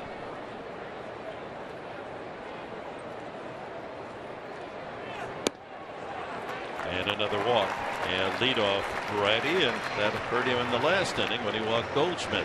Let's go down to Chris Button. Chris. Well, Dick, you mentioned the 14 seasons that Pat Murphy spent coaching the Sun Devils, and there was a whole heap of media greeting him here today. They asked him, have you gotten a chance to soak it in being back here? He said, to be quite honest, he's like, I've been so busy, haven't gotten to think about it. He said it was nice to sleep in his own bed, same house in Tempe that he had when he was coaching at Arizona State. 19 reporters today interviewing him, and his son Kai, who's here, walked by, and I heard him whisper, God, my dad's big time now. Yeah, he is indeed. Only 30 of these jobs available. Toto, we're not in El Paso anymore. Quite an adjustment. Jake Lamb, third baseman, has struck out and tapped out in front of home plate. Norris threw him out the last time.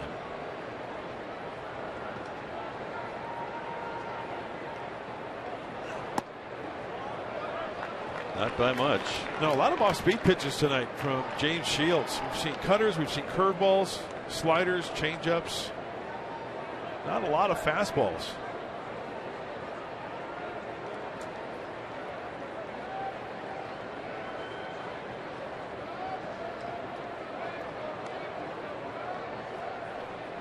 Here's that quick move to first base, but Pollock was ready.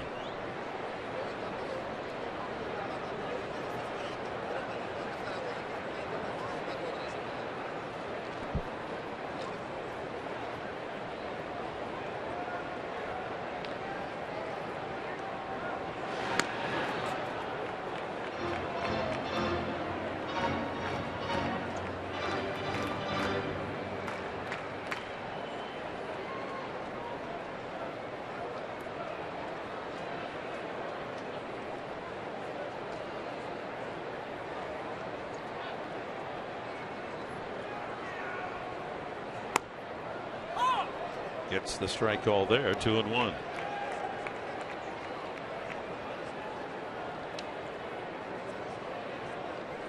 Dave McKay, the first base coach, longtime coach, helping his runner.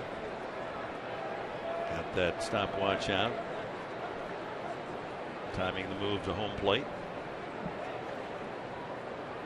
There he goes. No play. Time had been called by the hitter Lamb. That would have been a ball.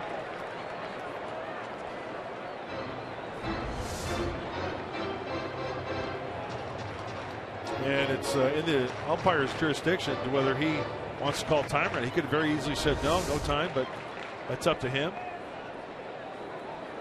And the count 2-1. You know, from pitcher to catcher, you're talking about stopwatches in the hand of Dave McKay. Pitcher to catcher on the average is 1.35 seconds. Catcher to second base is 2 seconds. So collectively, 3.35 seconds. A lot is going on. High fly ball driven to deep left into the corner goes Upton. Tagging is Pollock. The throw in, and he's there.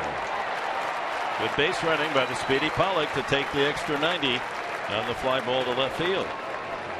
And it's time now, folks, for our T-Mobile Game Changer. And the Game Changer topic, National League leaders, most strikeouts per 9 innings, and there's Shields at 10.68 per 9 innings. Number 4 in the league, Clayton Kershaw, leading again. Almost 12 strikeouts for every 9 innings pitched by Kershaw.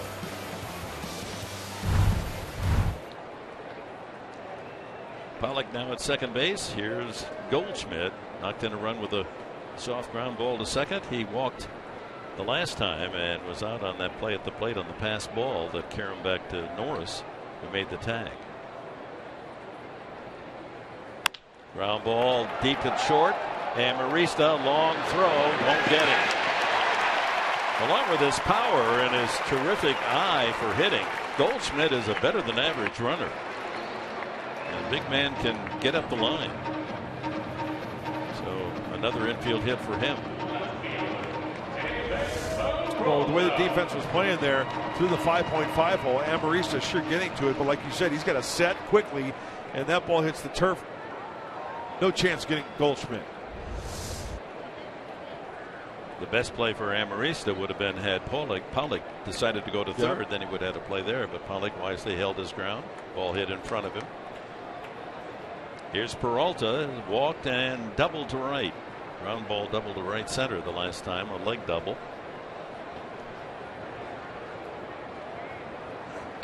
Back to Shields. Boy, self-defense. Then he hops the ball, and they still get the double play.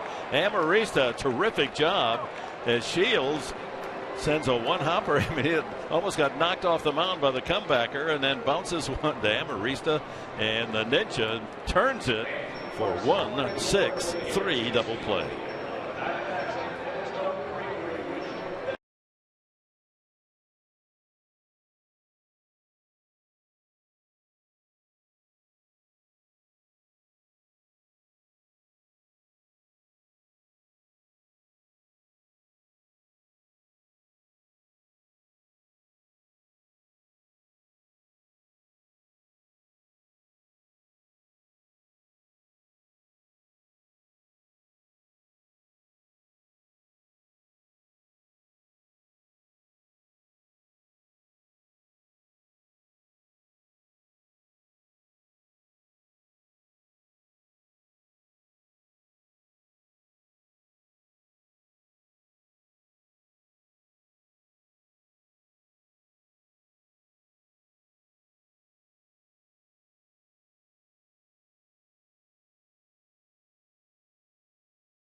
Brought to you by Sequan Casino, only 25 miles from Petco Park.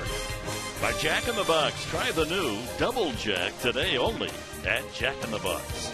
And by Sony, the leader of 4K Ultra HD. Bottom of the fourth inning.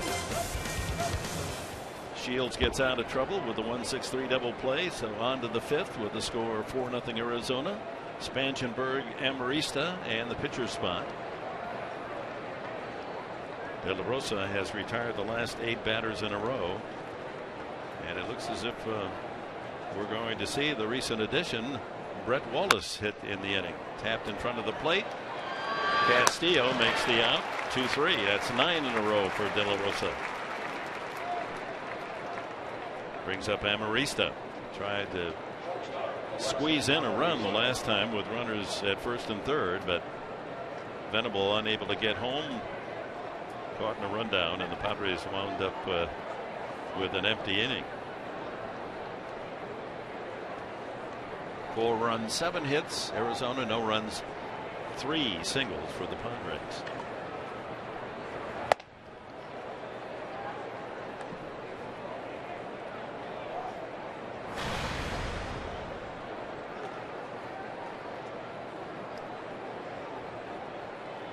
Shields is in the on-deck circle.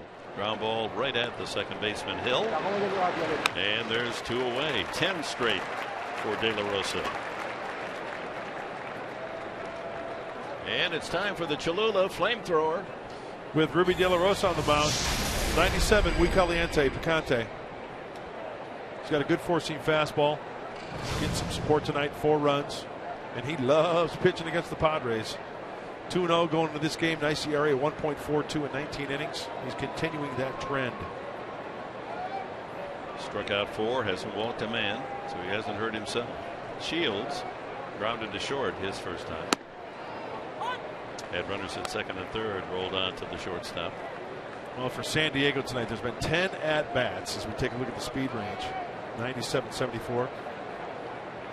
10 at-bats for the Padres tonight with 2 or fewer pitches.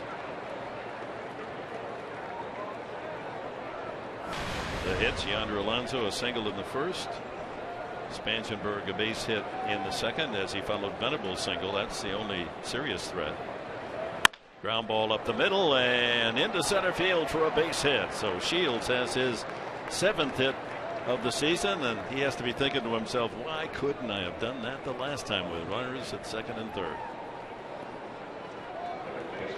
Well, the ideal thing here in a perfect world, somebody hit a home run so James Shields can trot home and get a little bit of a rest as he takes this changeup. Stays on it nicely. Foot down. Well, that's a good looking hitter swing from James Shields. It is. He takes good cuts. He's far and away the leader in base hits by the pitchers. 7 now. Solarte has flied to right, and Tomas made a sliding catch of his dying line drive the last time. So the hit by Shields snaps the string of outs from De La Rosa at 10.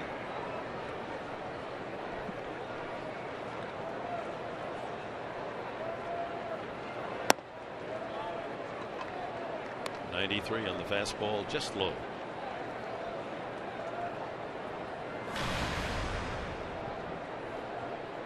Game 2 tomorrow night, a half hour later than tonight. We'll be on the air at 6:30. Line drive, base hit. Shields will pull up at second base as Solarte drills one to right. And with 2 men on, it's up to Yonder Alonso.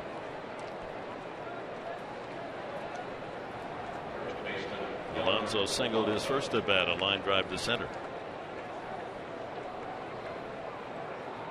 Well, if the Padres are going to be true to form, supporting Shields, more runs than any pitcher in the National League, maybe this is the time to awaken those bats, get that long ball, and get right back into the game. One swing, and it's 4-3. Look at that ratio. 8 balls out of 49 pitches tonight from De La Rosa. It's amazing control. Dodgers signed him out of the Dominican Republic 8 years ago, De La Rosa, and he was traded here from Boston in the winter in the Wade Miley deal, going to the Red Sox. 2 on, 2 out. Ball 1. Alonso with 2 home runs. The big grand slam in Cincinnati, one of them.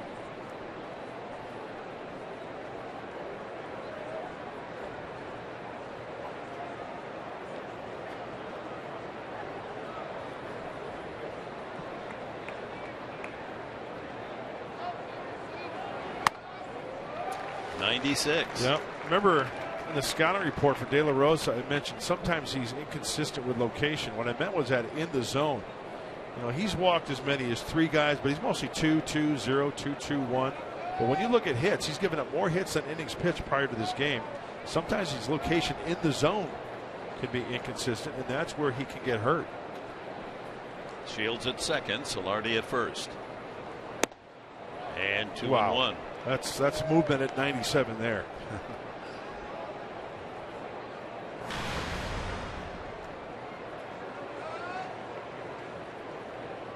Here at Chase Field in 22 games. 329 with 3 dingers. Upton would be next. The action pitch, 2 and 1 coming up.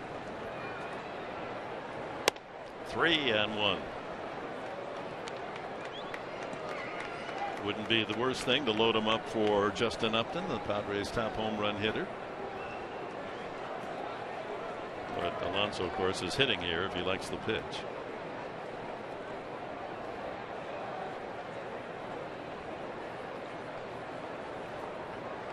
Two outs here in the 5th. The Padres trailing 4-0. 2 men aboard. Ball 4, and the bases are loaded for Upton. He represents the tying run. First walk of the night, De La Rosa. Mike Harkey, the pitching coach, out to have a chat. It's the time to make some hay. 2 out Thunder. All the pressure is on De La Rosa. And this potential rally started with 2 outs. James Shields with a single up the middle, and Solardi followed with a line single. A walk to Alonso, loading him up.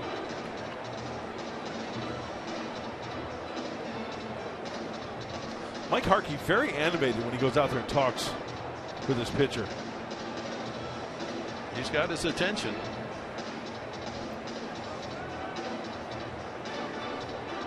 Chip Hill, the first-year coach or manager here with the D-backs. Arizona man. Educated down in Tucson. So Upton, the former D-back. As we mentioned earlier, 7 games against Arizona this year, 3 home runs.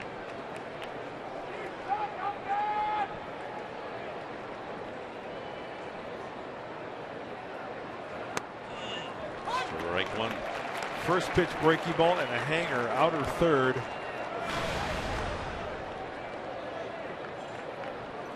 +300 hitter with the bases full.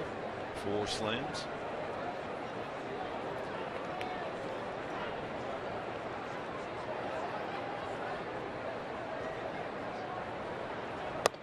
High. Although that could have been called a strike. Shields with a single, now at third. Solardi a line single at second. Alonso fills him out with his walk. And a ball and a strike to Upton. 2 and 1. So after breezing since the 2nd inning, retiring 10 in a row, De La Rosa with 2 outs, giving up 2 singles and a walk, and now a 2-1 pitch coming up to Upton. Yeah, what do you know? The 5th inning, heaviest workload, 17. It could be 1 pitch right here to make a difference in the game. And you turn it around in a heartbeat. Hitters count. And the runners with 2 outs with the luxury of not having to hesitate on a line drive. They all can be running.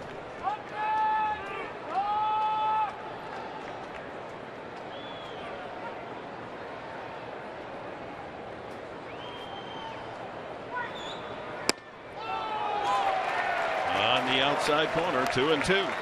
That is paint. According to Fox Tracks, that ball just touching that outside corner knee high. Look at pitch number 4. It's a bold delivery. Yes, 2-1. He goes 3-1. Bases loaded. Makes the pitch.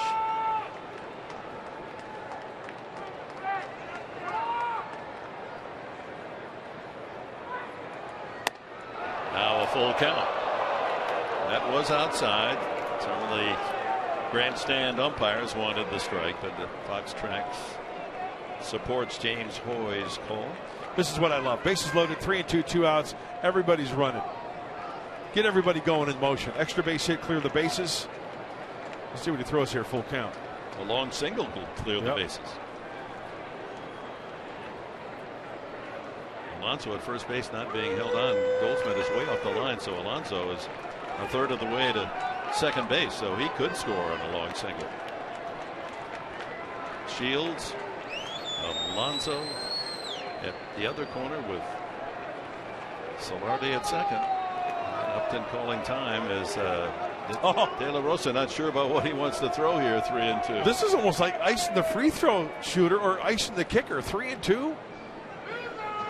Going out there with the bases loaded, 2 outs. How would you like that? 3-2. I'd say stay back there. I know what I want to throw. I'm throwing a well-located fastball down and away. I'm going to give him right field. He likes to pull the ball. I'm going to give him the right center field gap. He hits it in the air. Here it comes. 3-2. The runners take off with the pitch. There they go. And a drive foul. He hit it hard, but down the right field seats. 99. Wow. On that last pitch. Do you think the adrenaline isn't pumping in this 26-year-old right-hander, De La Rosa? And Justin Upton, as you take a look at the base runners, Justin Upton, he likes that fastball. He's been in this spot many times.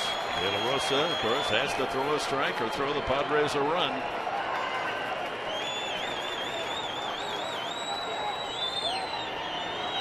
Ball 4, and there is the first run for San Diego as Shields hits home plate. And it's a 4-1 game. Credit Upton with his 43rd RBI. You tripping, second too. Brings up Matt Kemp. Solardi over to third. Alonso to second. Upton joins them. Padres still have a player perched over every pillow. Kemp struck out both times. All right, well, a little beehive, little ant farm working down there in that Padres or that Diamondback bullpen. We've got some movement. Bodies moving all over the place. Fouls it back upstairs.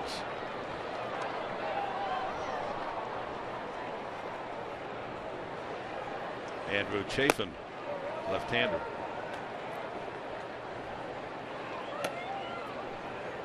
It's been all Arizona until this inning. Padres a couple of singles, a couple of walks. Bases full. Hey, the lead could change here in a heartbeat as well. We know that. The outfield deep at all positions.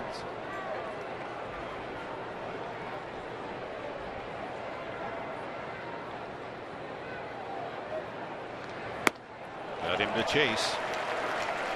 Kemp has not had good at bats tonight, striking out twice and waving at that one. Slider off the plate.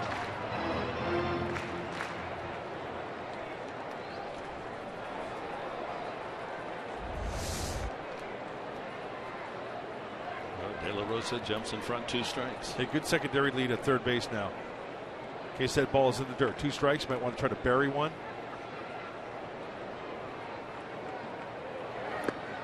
He tried. 1-2. 89-mile-an-hour changeup. John Harvis has got to get a good secondary lead. You see at third base, Jake Lamb playing well off the bag at third. Get off as far as he is. 25th pitch of the inning coming up from De La Rosa. Get off as far as the third baseman there. He can take a bigger lead. Come on. A little more.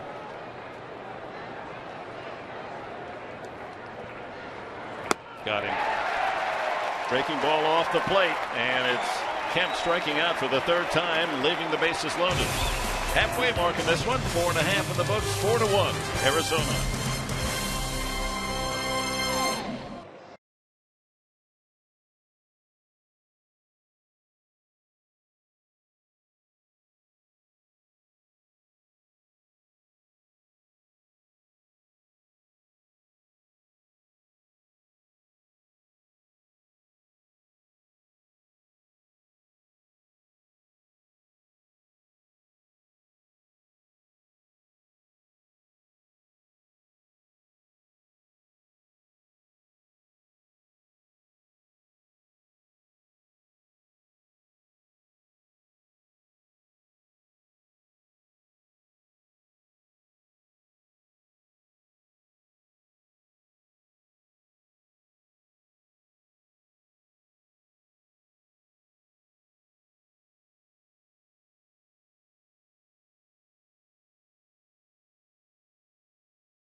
Brought to you by Harrah's. In the first inning, a slow roller to second base off the bat of Goldschmidt got the Diamondbacks ahead 1-0. Aaron Hill driving a double into the right field corner, 2-0. Catcher Castillo driving his shot to the 413 mark in left center field, another double, 3-0. And then Nick Ahmed, a single to center, a 3-run third inning, and a 4-0 lead Arizona. Padres get a run back on the bases loaded walk to Justin Upton. 4-1 to the bottom of the fifth inning. And James Shields, despite 88 pitches and trailing 4-1 and being on base there, scoring the Padre run, continues to work. He's a very proud guy. And unless that manager goes out with a hook, he'll stay out here and pitch 15 innings. So he doesn't want to come out of any game. And he's good for about 100, 115 pitches. He's shown that before. So if the situation dictates to where there's. Danny Dorn hitting in the Tomas's spot, grounds it out to Alonso, one away. Our closed captioning brought to you by Wiener Schnitzel. Aaron Hill has walked and doubled in a run and scored.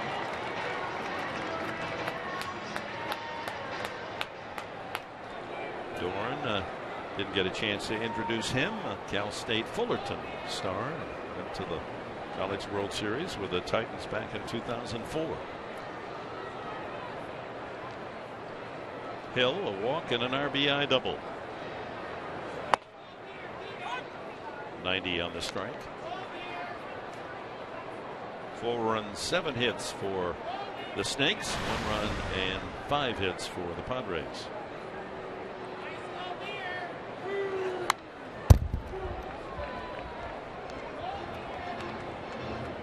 We talked about the protective screen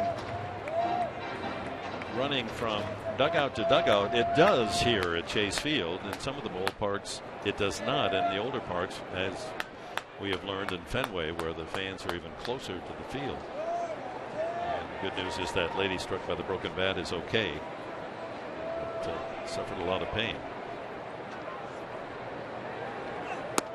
That ball, what was wrong with that? I don't know, but Derek Norris was set up inside, but that ball clearly catches the outside part of the plate. Yeah, that was in the plate. Totally.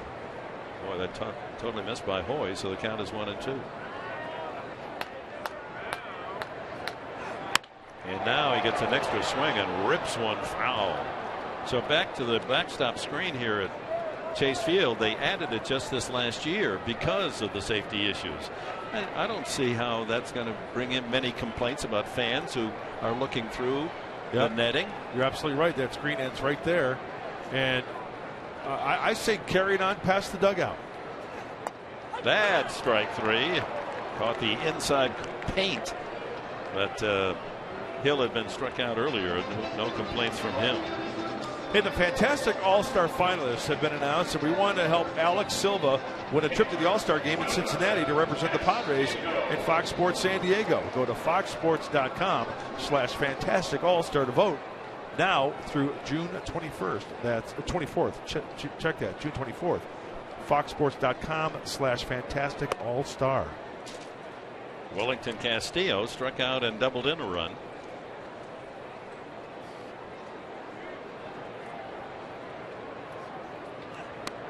Breaking ball in there.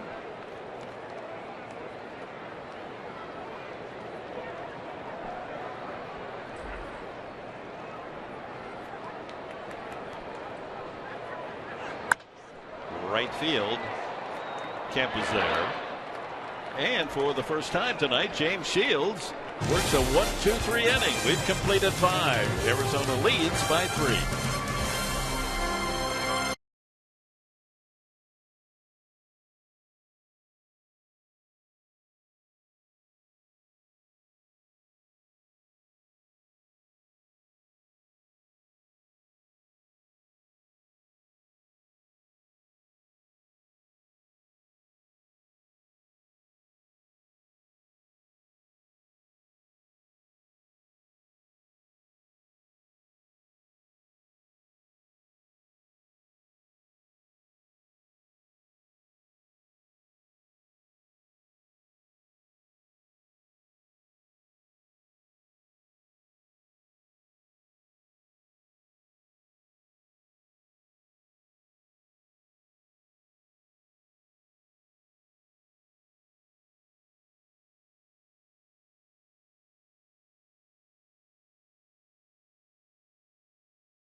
Sports 1360. But first, catch a brand new Padres POV. Go behind the scenes and see how Petco Park gets ready for game day. And search for the home of the Cali Burrito with Will Middlebrooks. We were looking on Yelp and we thought this was a burrito place. It is not a burrito place anymore, I'm sorry. Oh, really? Where can we find the closest burrito then? Following Padres POV is an encore edition of the James Shields Spotlight Special. I've always been that type of guy that if I have one goal in mind, I'm gonna achieve it. So a full lineup baseball activity here on Fox Sports San Diego after the game tonight. The animated right-hander James Shields battling his way through 5 innings, 98 pitches, and looking for that run support that has been so healthy throughout the year. 4-1. And Derek Norris, who hammered one for an out his last at bat, starts things here in the 6th. James Shields is amped up, very animated in the dugout. He's locked in. Intense. Got Justin Upton laughing, but nothing from Matt Kemp. He's thinking about those 3 strikeouts tonight. Norris, 1-1. Will be followed by Venable and Spanshenberg here in the top of the 6th inning.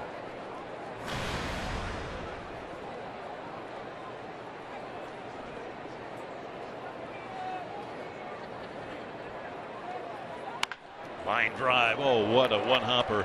Lamb makes a good play and throws him out. Boy, poor Derek Norris. He has just blistered the ball the last 2 times. He lines to left, and that ball almost undressed Lamb at third. Throws him out. I can hear that one all the way up here. Talking about hitting the sweet spot.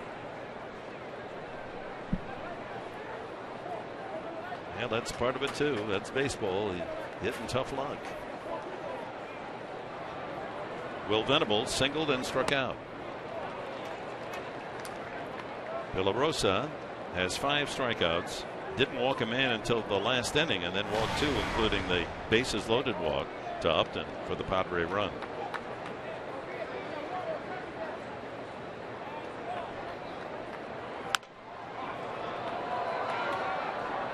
Tomorrow night, game 2, 6:30. We're on the air here in Fox Sports San Diego. Tyson Ross looks for his 4th win of the year against Robbie Ray, a left-hander, 2-1 with a 1.09 ERA. A recent acquisition or coming up from the system. Off the fists, and he'll have to go back to the bat rack and get a new stick. And then on Sunday, 12:30 our time, with Cashner 2-8 against Jeremy Hellickson. He's 4-4. And then on to San Francisco, an off day Monday at 3 games against the Giants. Tuesday night, Wednesday night, and a Thursday afternoon game. Popped up left side.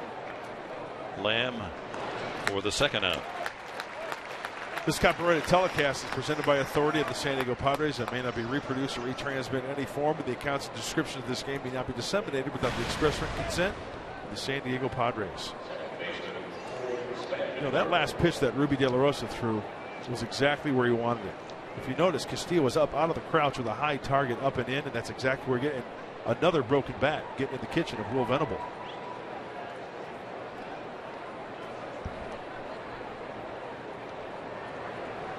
Spangenberg takes high, singled to right and tapped out to the catcher.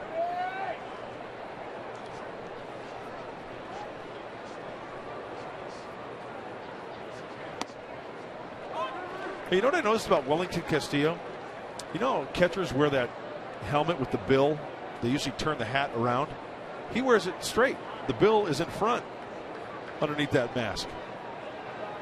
Catchers will turn that batting helmet around and have the bill facing out the back. Well, Castillo wears it towards the front. Abbreviated bill, but yeah, that's right. He's got his own style. It's kind of different. Some guys go with the hockey mask.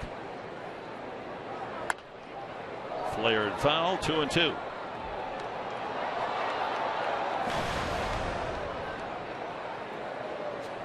Hey, we got a game break coming up. Giants, Dodgers from Los Angeles. Mike Pomerantz will fill you in on what's happening there.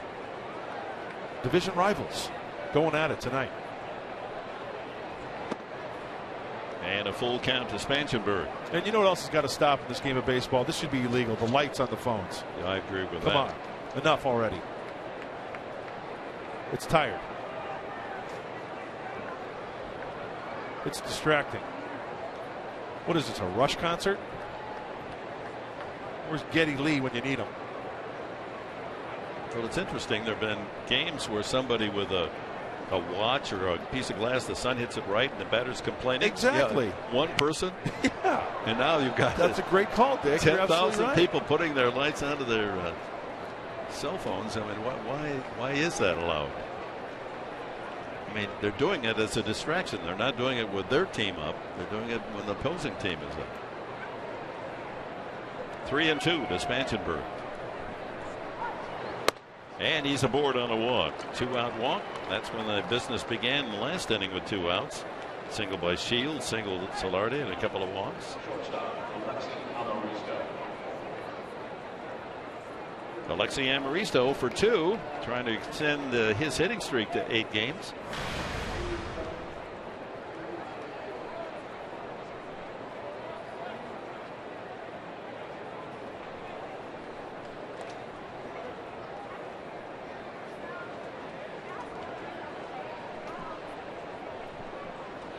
$27,394 the attendance tonight.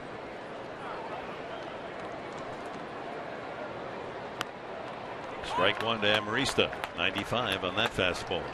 Oh, he's got good stuff. There's Brett Wallace. Just called up from El Paso today. Corey Mazzoni, the pitcher, optioned back to the Chihuahuas.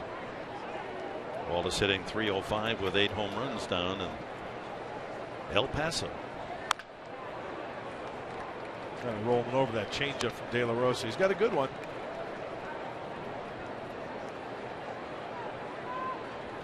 Two-out walk to Spanshenberg, the third base on balls given up by De La Rosa.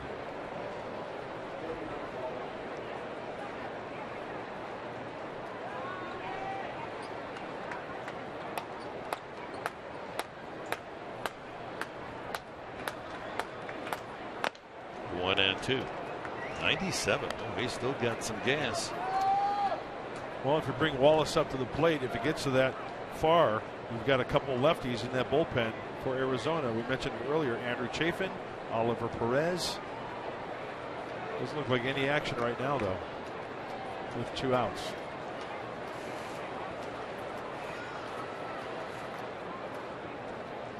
That ball hit well to right center field. Now it's a dying liner and a catch made by Pollock. He outruns it. Got it off the head of the bat. And the inning comes to an end. 4-1 Arizona.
All right, thank you, Mike. And working on James Shields into the 6th inning. That's his 99th pitch.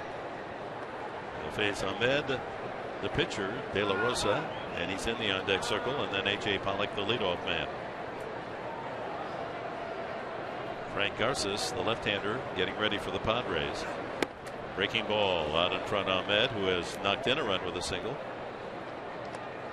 Did Derek Norris get it on the backswing? My goodness gracious. What else can happen to Derek Norris? Watch the backswing. Oh, my goodness. Well, that's really a wild follow through by Ahmed, huh? Hey, you know, nothing wrong. I mean, it's just he got fooled by that pitch. You know, the hitters will reach for that pitch and then take the hand off, and then you get the full extension on the backside. He just has been cuffed around. He's amazing. Hang in there. 1-2. D-backs with a run in the first, 3 in the third. Padres Bases loaded, walked up, and for their run, Shields with a single came in to score. Garces and Nick Vincent getting ready for San Diego.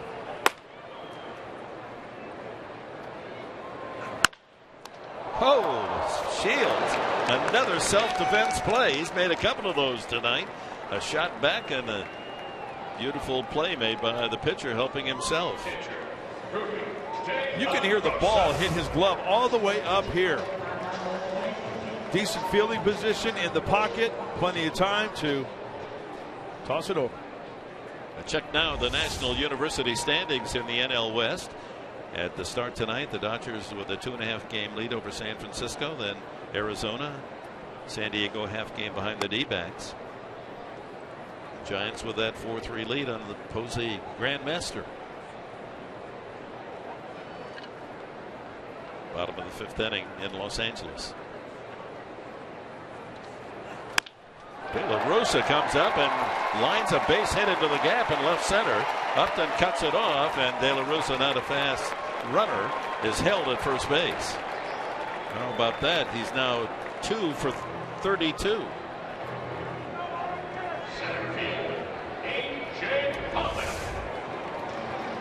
Well, you can see in the outfield, Will Venable playing on the second base side, and you see Justin Upton kind of going over that way as well. And as you mentioned, De La Rosa is not going to break any speed records in a 40-yard dash. But Upton's speed to get to that ball to hold him to a long single. That brings up Pollock, who is 2 for 2 with the walk. Doubled in the first inning and scored. Goldschmidt's ground out. Grounds this one to short. Amarista. Quick flip to second, back to first. Pollock's too fast. Ooh. And able to beat it out, but they almost turned 2. I tell you what, I thought I heard glove before foot on that one. I think somebody's going to be on the horn. That was a great turn by Corey Spangenberg to second base. Boy, he got rid of that ball quickly. Oh. And only Pollock's speed beating that. Good feed, too, from Amarista for an underhand toss. He had a lot on it. So 2 outs. A dangerous runner. Pollock with 14 steals now at first base. Jake Lamb 0 for 3. There he goes. Throw by Norris. Not in time. The ball one hopped, and so Amarista had to go up to get the one bounce, and by the time he slapped the tag on, Pollock was in there with steal number 15. Hop up, try to get it back down. Ooh, very close. Ball was there in time. I think they might challenge this. Pat Murphy has challenged. Got him on the chest there. Does he hit the bag yet? Amarista's blocking our view. Padres have won one challenge tonight, and it was a big one because it would have been a run otherwise called safe at the plate. Goldschmidt. See Dave Roberts, he's saying out. He's looking at one of the umpires there, or looking at somebody in the group. And if he's out, it'll be the 22nd runner thrown out by Derek Norris this year.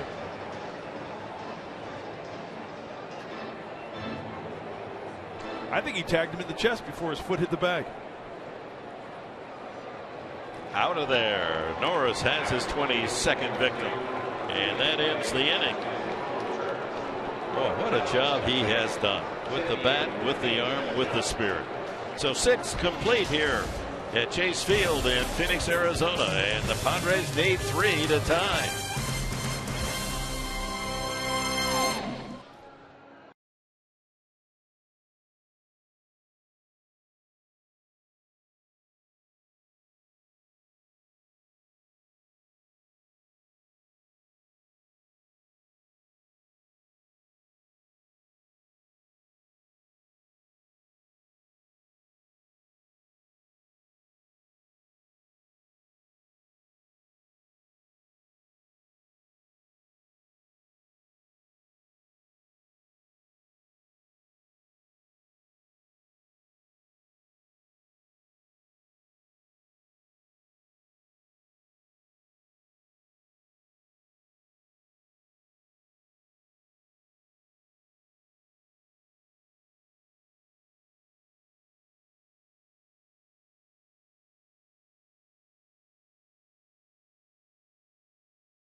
Murphy spent 14 seasons coaching at Arizona State. Back then was the Pac-10, now known as the Pac-12. There's a couple of guys on this Padres team who also played in the Pac-12, one of them being Ian Kennedy, who played at USC.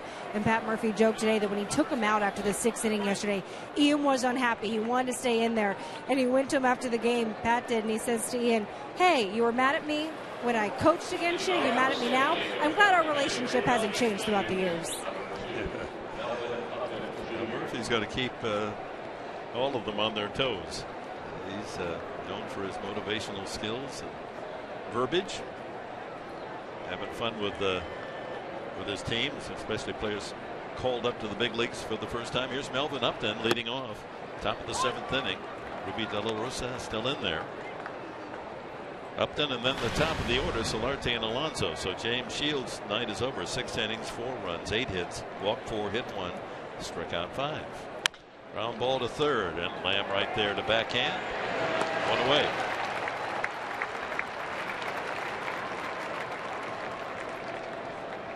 Jan Solarte, fly to right, line to right, and a good catch made by then the right fielder Tomas, skidding along the grass to make the catch, and then he lined a single in the 5th inning when the Padres got their run.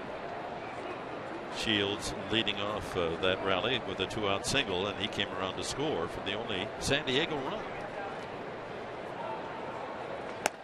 Breaking ball in there.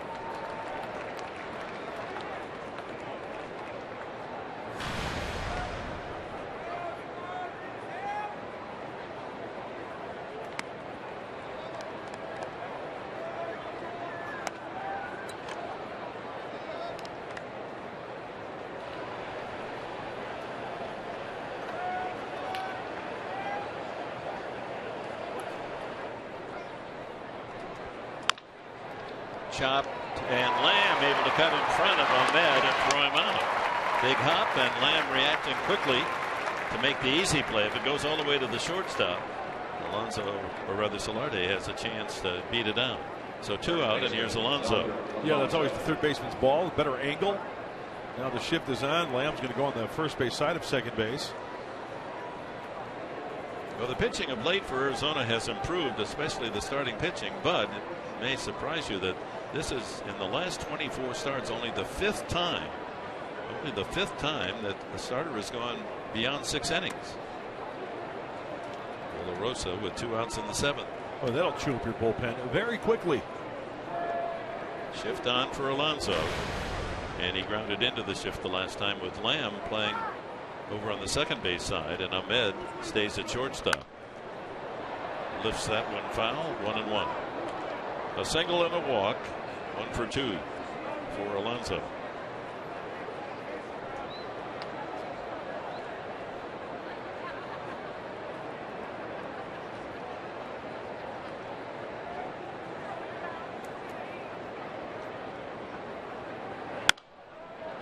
Another foul, same spot.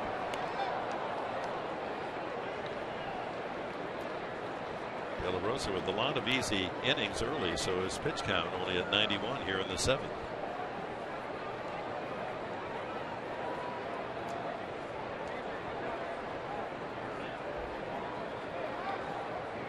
Change up.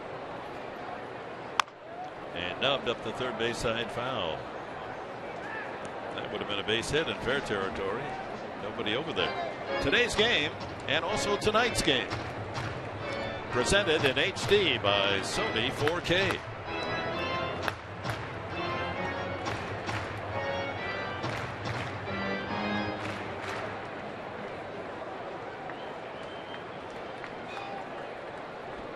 In high definition it is.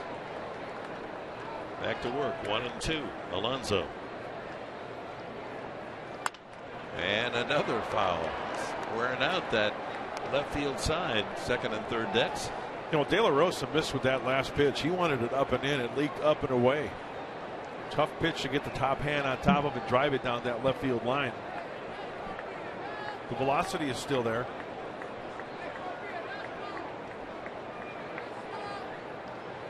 Got it. High and away at 97 miles an hour. 6 strikeouts. Ruby De La Rosa. Stretch half of the 7th. in Arizona.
Beaten up back there. The pitches in the dirt. Crossed up. Diving to get an out. Stepped on. Foul tips. Hit in the head on the follow through. If you're a little punchy going back to the hotel tonight, good cause. You know what? I've seen a lot of catchers, Dick. I know you've seen a lot more than I have, but I tell you what, Derek Norris has got to be up there with one of the toughest catchers that I've run across. That old nickname Scrap Iron, it really fits him. He's unbelievable. Frank Garces relieves James Shields. First man he faces is Jake Lamb, and this pitching change brought to you in El Cajon Ford. Well, lefty Frank Garces, this job, you've got lefty, righty, lefty coming up right here. He had a career-long 8 2/3 inning streak, scoreless streak, Wednesday at Oakland. Gave up 3 runs on 3 hits. That was only a 2/3 of an inning. Got to get those numbers down against lefties. Lamb, Goldschmidt, and Peralta here in the 7th. Breaking ball perfectly placed.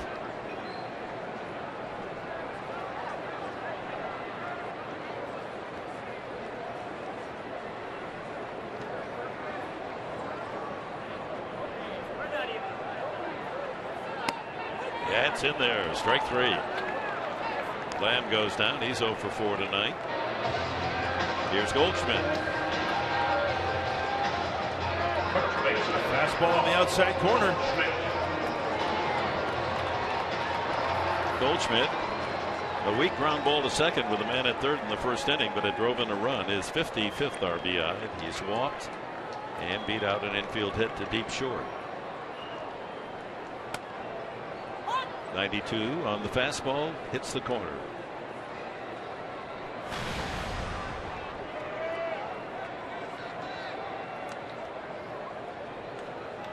One and one.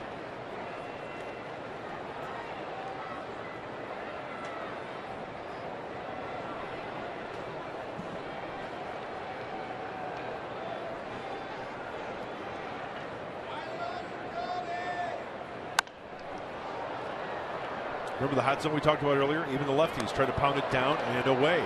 Now what Frank Garces has is that hard breaky ball down and into the righties. Get 2 strikes on Goldschmidt. You can probably bounce one towards the back foot. He's been known to swing over the top of those.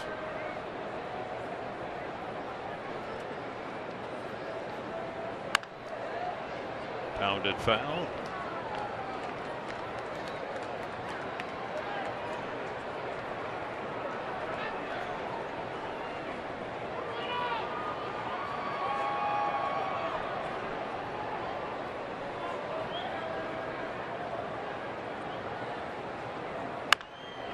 Watch out. Line drive off the barrier down the left field side. Well, Goldschmidt leading the majors in average, 357. Leading the league in runs, second in hits. Second in walks, most intentional walks, fourth in home runs with 19. And second to Bryce Harper on base percentage. How about on base percentage of 474? Oh, it's unbelievable. I know. All those walks and all those hits. Huh?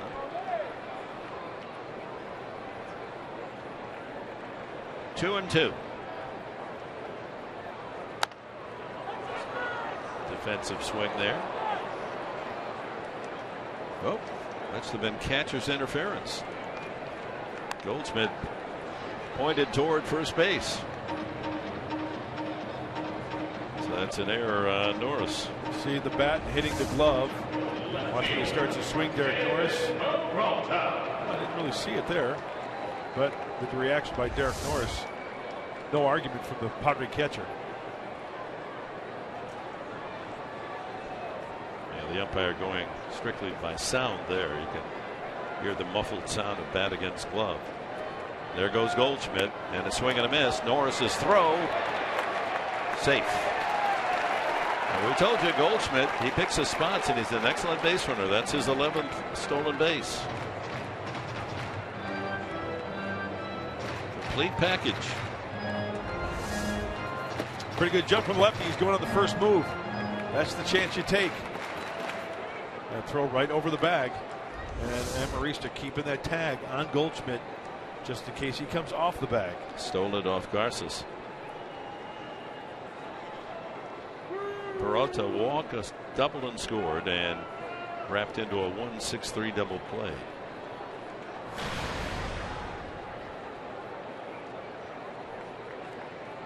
Another block.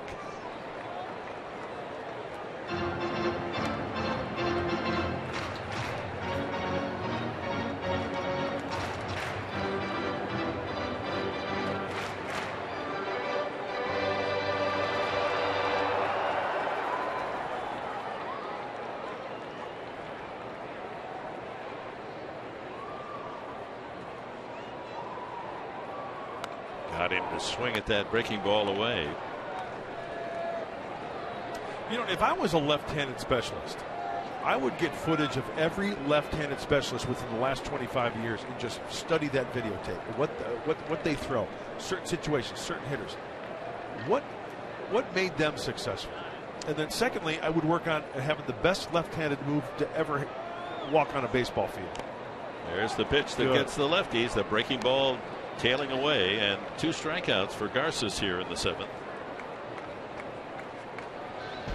Around Major League Baseball today and tonight, Alex Rodriguez hits the 3,000 mark in career hits with a home run. Yankees beat Detroit. Joe Ross, Tyson's younger brother, 7 in the 3rd inning, 6 hits, 11 strikeouts. Nationals win up behind young Joe Ross. The former Padre beat the Pirates, and Nolan Arenado 2 for 2, 2 runs, 2 RBIs. The Rockies lose, however, to Milwaukee tonight, 9-5. Also, congratulations to Joe Ross, got his first big league hit tonight in that start. Here's Danny Dorn. Came in. Yasmani Tomas left the game hit by a pitch and also an awkward dive out in right field. We don't know exactly the specific problem, but he left, and Dorn came in, grounded out his only at bat. He's had just 13 trips to the plate, but 5 hits.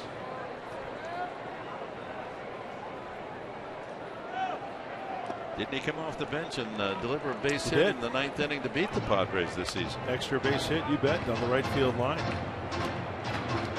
And then the next day got sent down. I think it was against Craig Kimbrell too, wasn't it? Yeah. Thanks for nothing. Game winner sent down.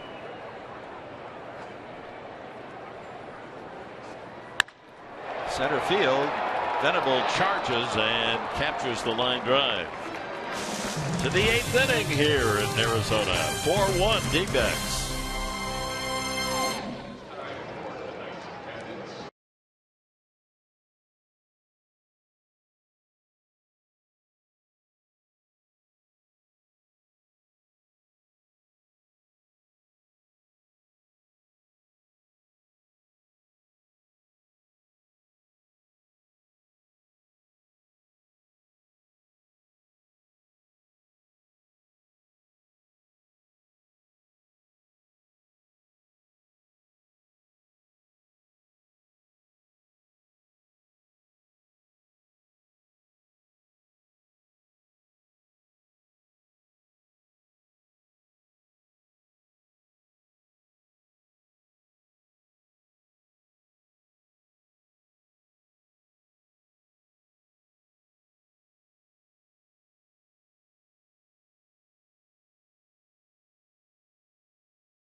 baseball doubleheader. You got the action here, D-backs and the Padres, and then all the postgame action here on Fox Sports San Diego. So stay with us.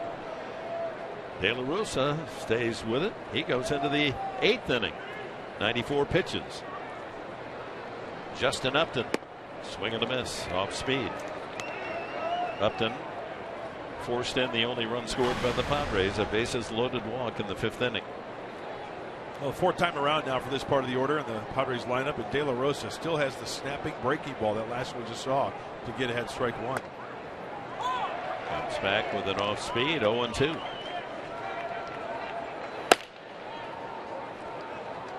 Daniel Hudson heating up for the Diamondbacks.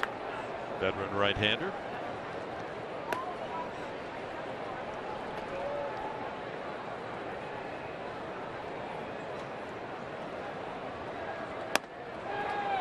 Tried to get him to nibble, and look at that here. 8th inning, and nearly 100 pitches, and that one went 98 miles an hour. Still got it going. Still got the movement to go along with that velocity. Inside, 2-2. Here's the word on Yasmani Tomas, who left the game. He was hit on the left elbow early by James Shields, and then it didn't help to make that diving catch out in right field. Left elbow contusion. They took x-rays. They're negative, so he's okay. Ground ball toward the hole. Ahmed from the outfield grass throws wildly, and safe is Upton. Pulled Goldschmidt off the bag, and Goldie couldn't flag the tag on the back of Upton going by. Okay, here's the topic of discussion. If that throw is on line, they probably get him, and they're going to give him a hit. See, I think that should be an error. Hey, I'm all for Justin Upton to get a hit, but God forbid an infielder go 2 steps to his right. Look at. If this throw's on line, he's out. Yeah. It's a bad throw. It should be an error. Hey, I'm all for Justin Upton to get a knock. Don't get me wrong, folks. But you know what? I think that should be an error. Well, it gets the inning started for the Padres. Yeah, they need 3 runs. That's a key. But I agree with you totally. I think the scoring has become much too lenient. They give away hits. See if Matt Kemp can keep it going. He's had a rough night. Strikeout, strikeout, strikeout. The middle strikeout with the bases loaded.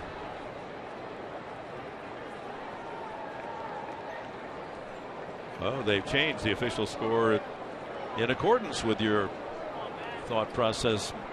He has ruled that an error on Ahmed, and there's a ground ball pulled foul. So take the hit away from Upton and charge Ahmed with an error.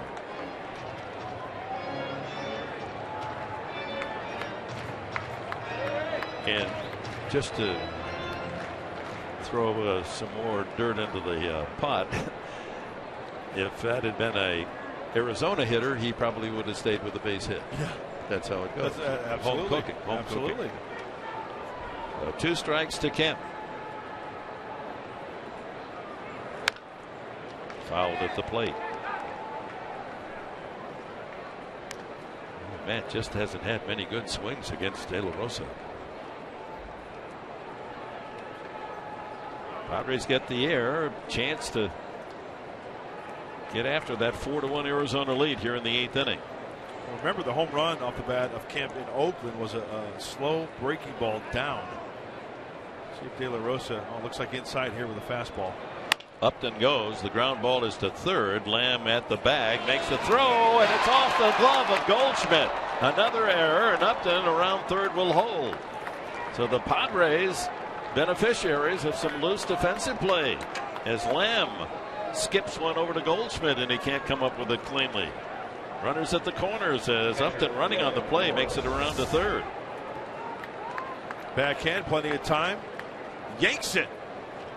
And for Goldschmidt, the Gold Glover can't come up with it. And back-to-back errors with no one out present the Padres with a chance to bring the tying run to the plate. It'll be Will Venable as the pitching change is made.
distance to take a base hit away from the Padres.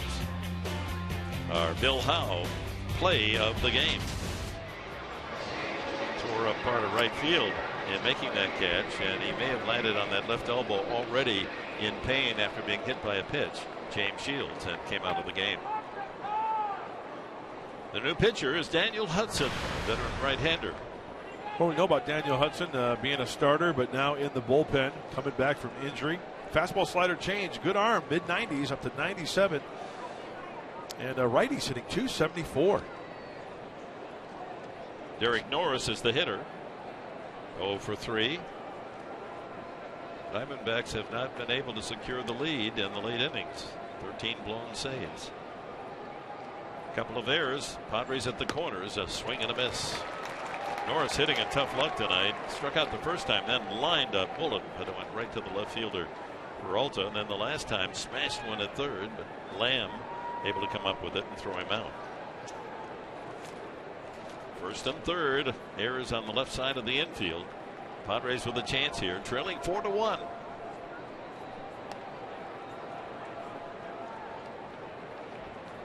Hudson returned from 2 Tommy John surgeries last year and pitched in 3 games. We were here when he made his comeback, and they gave him a standing ovation. A popular guy and battling back from 2 surgeries. Great story. Like Corey Lupke. Ground ball. Lamb goes to second for 1, and the runner Upton had to hold at third. So nothing there. 1 away.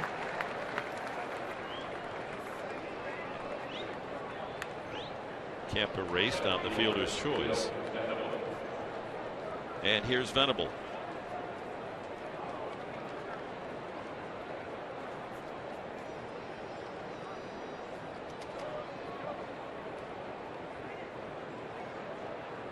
Will.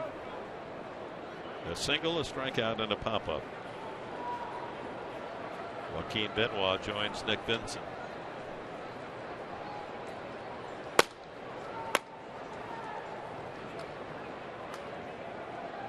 Upton at third. Norris now at first. Ball 1. That's that changeup from Daniel Hudson. That you saw the splits, better numbers against lefties. I think it's because of that changeup that dives down and away to the lefties. And Will, good numbers against the right-hander.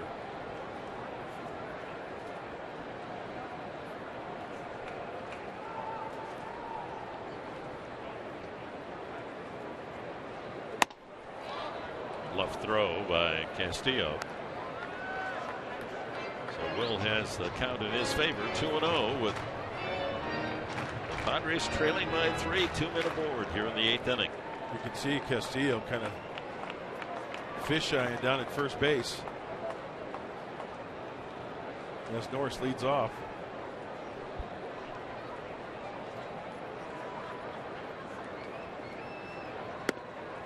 That misses, 3-0.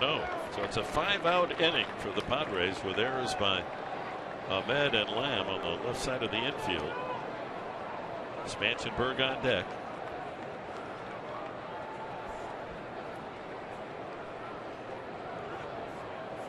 All over the map for Daniel Hudson.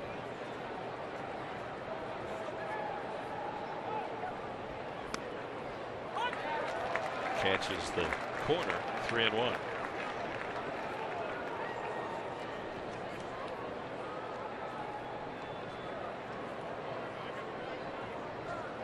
Glenn Sherlock, the bench coach for the Diamondbacks, giving the signs. 3 balls and a strike to Venable. Ball 4 way outside, and the bases are loaded. That puts the tying run on with 1 out. As Venable joins Upton and Norris.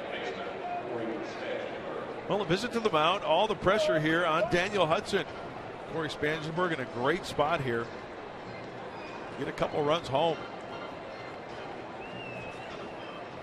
Hudson, in making his comeback from the 2 surgeries, you go back to when he was healthy, 2011 here in Arizona. He had a great year, 16-12 with a 3.49 ERA.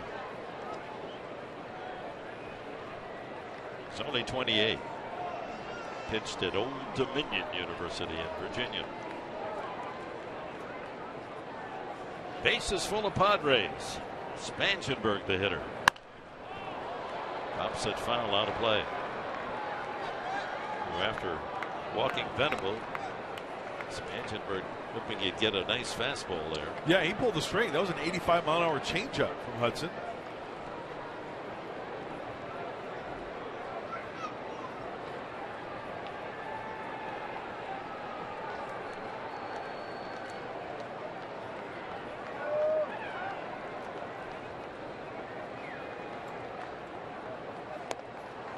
One and one. 96, good fuzz on that fastball.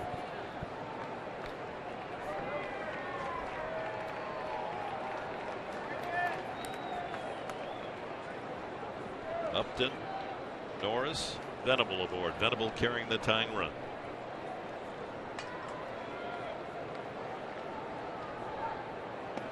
The outside, 2-1.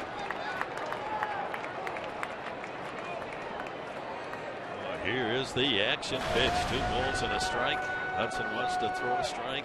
Spangenberg would like to barrel one up. Find a gap and tie it up.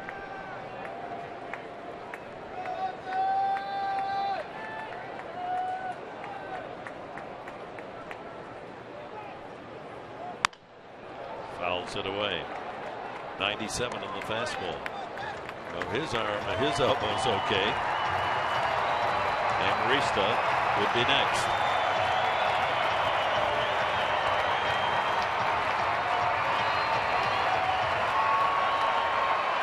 Well, I'm guessing here either fastball away or changeup away. As they're planning to go the other way a little bit in the outfield. Fly ball to left. Racing back is Peralta to make the catch, tagging Upton.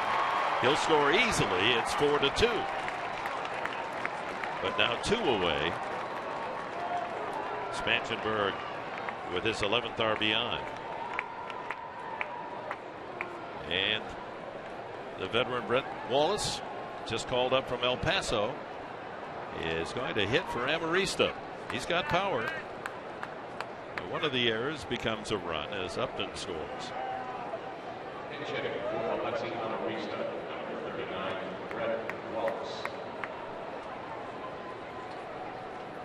The scouting report from Mike Harkey, the pitching coach for Daniel Hudson.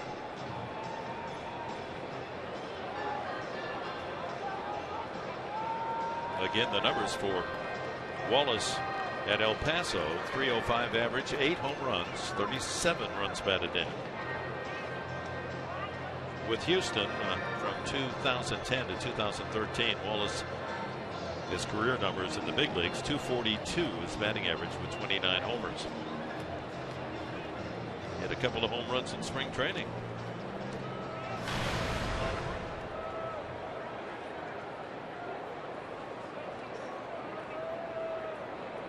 Four to 2, Arizona. Unearned run charged to Ruby De La Rosa. Pretty good numbers right there as a Chihuahua. Will Middlebrooks is in the on deck circle. The pitcher spot is due next. 2 on, 2 out to Wallace. Ball 1.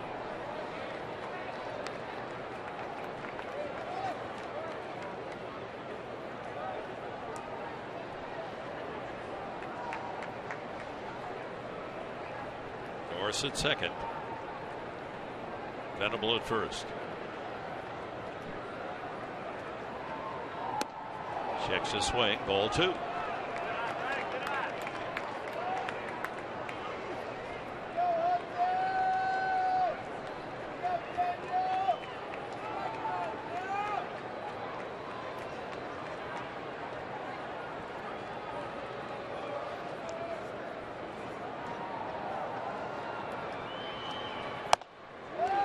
I love that swing. 96. Outer half elevated a little bit. Why not? There's the one you want to get around. Venable carrying the times. Tally. 4 to 2 to score. The battle between Hudson and Wallace.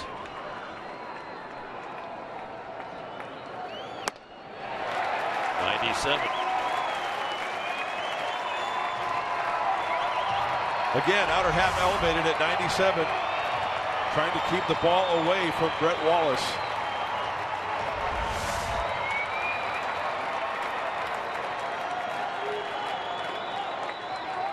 Two and two with 2 out and 2 on. He's going to have to shorten up that swing a little bit in order to catch up with a 97-mile-an-hour fastball. Fouls that one back at 99.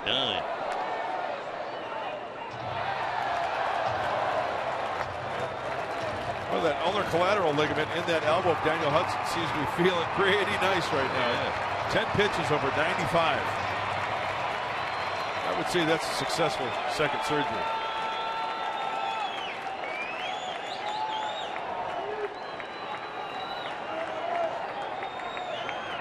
Ground ball up the middle, but Hill is there. And the inning comes to an end. Padres can't take full advantage of a couple of errors. They get one, and it's a 4-2 game.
Padres baseball brought to you by Mercury Insurance.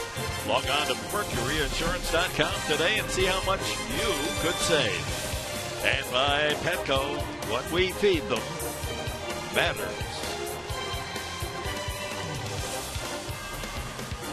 Back in the Valley of the Sun, Phoenix, Arizona, where the temperatures hit above 110 degrees again today. Nick Vincent comes in to work the bottom of the 8th inning, a 4-2 Arizona lead. Will Middlebrooks comes into the game replacing Amarista at shortstop. Aaron Hill, then the catcher Castillo and Ahmed to bat in the bottom of the 8th. Padres getting a run without a base hit. The two errors by Arizona to cut into the lead. It's 4-2.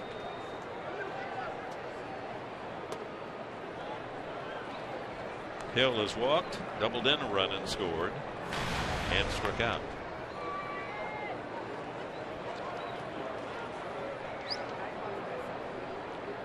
So Ruby De La Rosa goes 7+, gives up 2 runs, 1 earned, 5 hits, 3 walks, 6 strikeouts.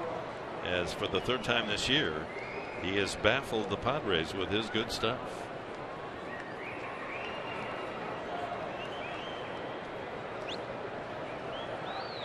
What's happening here? Dave McKay forgot to wear his helmet. He got his hat on. Base coach has got to wear the helmet. That became part of baseball law when a tragic accident involved a coach hit by a line drive and proved to be fatal. Minor league game. 1-0. That's a strike.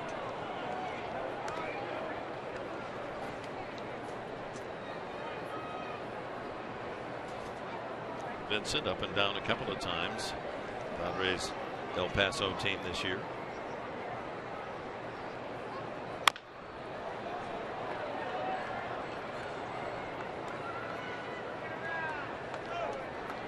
His 11th game.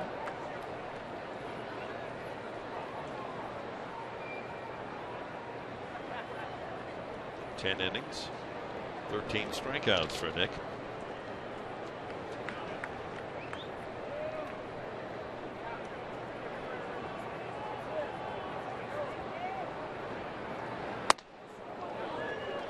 Well, last year when Nick had a success, it was that cut fastball of his, mixing a slider. But pounding that zone, getting quick outs, not having deep counts. Remember earlier in the year, he said he was just getting around that cutter a little bit too much, and it was flat. High fly ball deep to center. Venable back to the warning path to make the catch. Yeah, looking ahead the rest of the series tomorrow night, 6:30 our TV time here on Fox Sports San Diego. It'll be Tyson Ross against Robbie Ray. Ray, just a handful of outings, has been very impressive. Acquired from Detroit, the Tigers. And then Cashner goes Sunday, 12:30 our time, against Jeremy Hellickson, who's 4-4. Now that combination of Ross and Cashner, if the Padres are going to make a move, they've got to start winning some ball games. They're 5-15 combined. Get them going.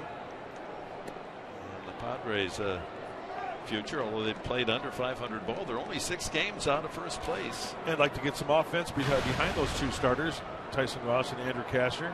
It'd be nice to get, especially in this ballpark, get 6 or 7 runs, give them some breathing room to where if they make a mistake, it really doesn't hurt them that much. Castillo sends one to center field. Venable on the track again. Makes the catch. Couple of long outs to center. 2 away to Nick Ahmed. Yeah, that's a good point. That they have not benefited with a lot of run support, either one. Andrew not getting a lot of support. We documented that. And Tyson Ross, all his outings this year, only one time. And I'll have to check back with his last time, but prior to his last start, in fact, 2 starts, all this is given up 4 runs or fewer. That's it. 2 times, 4 runs. All the other times, fewer than 4 runs. No, he's pitched well enough, but he's been one of those hard luck guys, losing 3-2. Losing 4-3. First pitch to Ahmed for a strike. Chris Owings is on deck, would hit for the pitcher Daniel Hudson.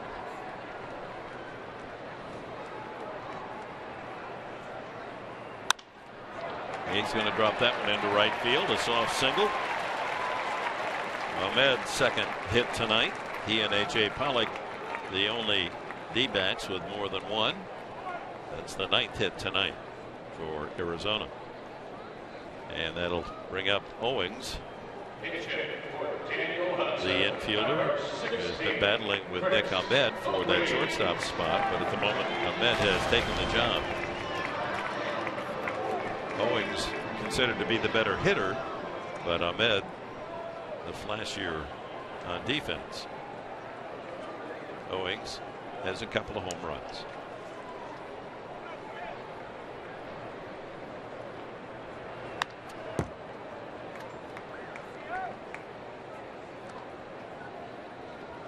Two outs.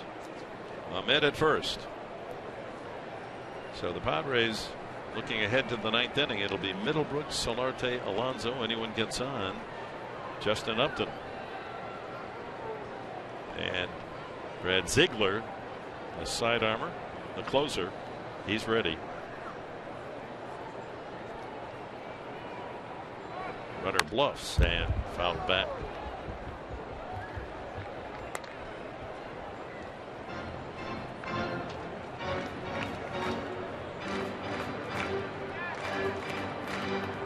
Nick Vincent has to keep the Snakes here 4-2. Keep him within a bloop and a blast for the Padres in the top half of the 9th.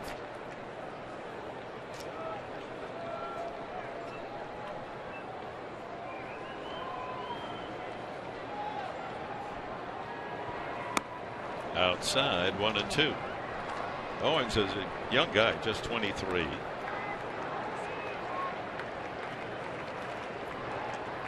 Pollock, the leadoff hitter, on deck. Owens is from Gilbert, South Carolina. He was a supplemental first-round pick. Runner goes, swing and a miss, strike 3. So the inning comes to an end. Owens, the pinch hitter, strikes out. And here come the Padres against Ziegler. They need 2 to tie.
Have had the electricity shut off by Ruby De La Rosa, who pitched a fine game. Will Middlebrooks against Brad Ziegler to start the top of the 9th inning. Padres 4-2 are down. Middlebrooks entering the game on the double switch in the last inning. Then the top of the order, Solarte and Alonso, and Upton waiting in the balance there. If somebody can get on, he would represent the tying run. Ziegler only faced Middlebrooks once and succeeded. Solarte and Alonso each have a hit off the side wheeling right-hander. Veteran, 35 years of age. It's his 5th year in Arizona after 4 in Oakland. From Southwest Missouri State.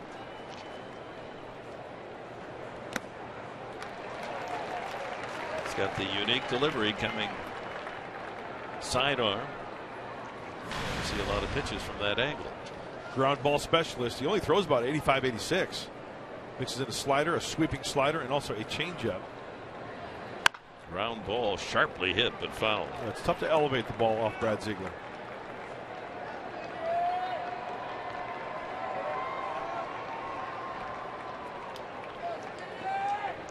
When you throw that curveball down on the side, it almost is a riser. I mean, it almost comes up to the hip. Yeah, has that illusion. You're right. That ball popped high in the air. That almost hits the girder up there. It finally comes down and captured by Ahmed. 1 away. Ahmed looking around there. That almost hit the roof. That's how high it was struck. But here's the leadoff man, Solarte. A single and 4 at-bats. Tomas, the right fielder, took away another hit with that sliding catch.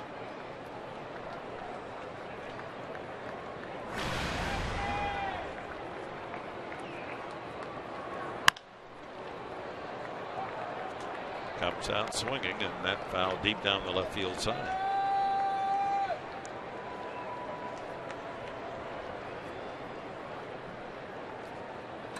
Giants now are pounding the Dodgers 9-3 in the 7th. Presuming the Giants win, they'd move within 1.5, and the winner of this game will gain a full game.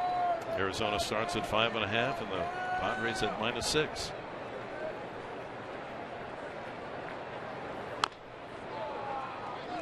Fouled off his foot. 1-2 to Solarte.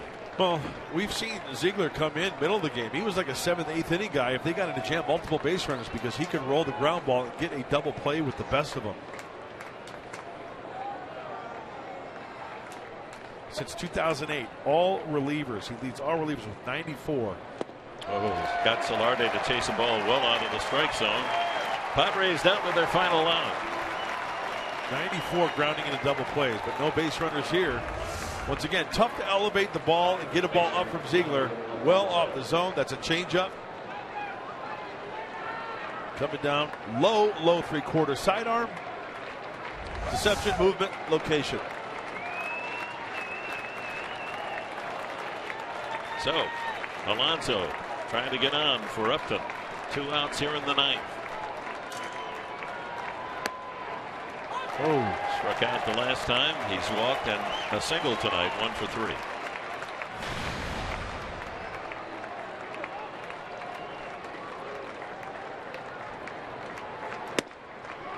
For 1-1, didn't miss by much. In fact, that almost painted the same spot as the first pitch. Shift is on. Left side wide open. 2-1. Keeping the ball low. Lamb, the third baseman, moves over into what it would be the normal second base spot. The second baseman, Hill, playing shallow right. Goldschmidt way back at first base. 2-2. He's just painting that bottom end of the strike zone is Ziegler. That was a major league strike, although Alonso didn't like it.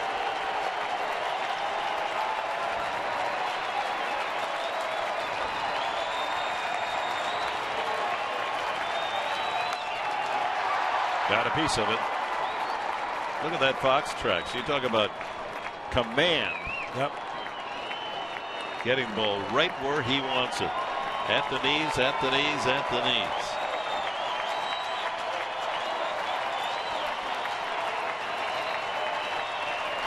Two. Change up. That's the pitch that Solarte chased for the strikeout. So a full count. They get that runner on. Milwaukee's as good as a bloop.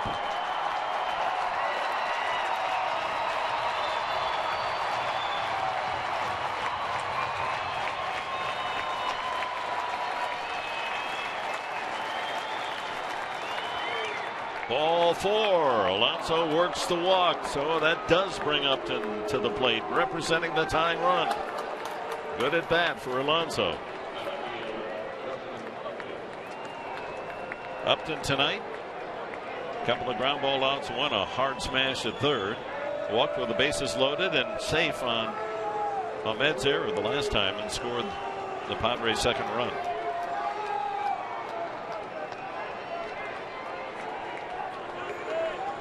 So 27,394 here at Chase Field. A little nervous now with the big man Upton stepping in.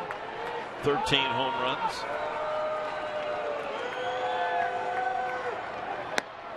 Ball 1. Look where Goldschmidt is playing him. He's playing almost over into the second base position.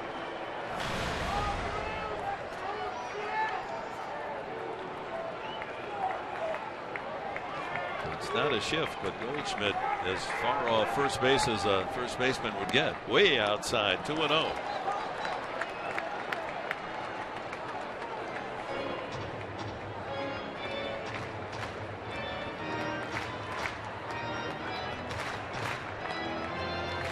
Padres trailed 1-0, then a 3-run third inning, 4-0, chipping away a run in the 5th. Bases loaded walk, a couple of errors led to an unearned run in the 8th, 4-2. Tying run represented by Upton at the plate. Matt Kemp would be next. A looper down the right field side, falling in a hurry, and it's a fair ball into the corner. Alonso to third, the throw comes into second. And the Padres have the tying run in scoring position as Upton jammed on it, strong enough to muscle that double down the right field side. And here's Matt Kemp with a chance to give the Padre dugout something to cheer about. Consistently trying to keep the ball down, but when you get one up, it's got that tailing movement into the righty. That is just enough. Fighting it off. Get out of my kitchen. And because it's elevated down the left field line, and the Padres got action. Now Upton, he now represents the tying run at second base. Matt Kemp can atone for a long night, 3 strikeouts and safe on an error. Struck out with the bases loaded back in the 5th.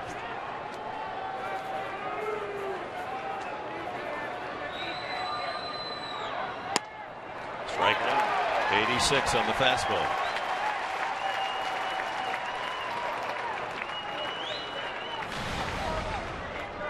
Goldschmidt again, way off the line at first base. Anything hit over the bag or near the bag at first is going to tie it up. Look at that. Yep. If he hits it that way, it's going to be a mistake in between the bag and Goldschmidt. Right back to the pitcher Ziegler. The toss to first. Ball game over. The Padres leave 11 men tonight.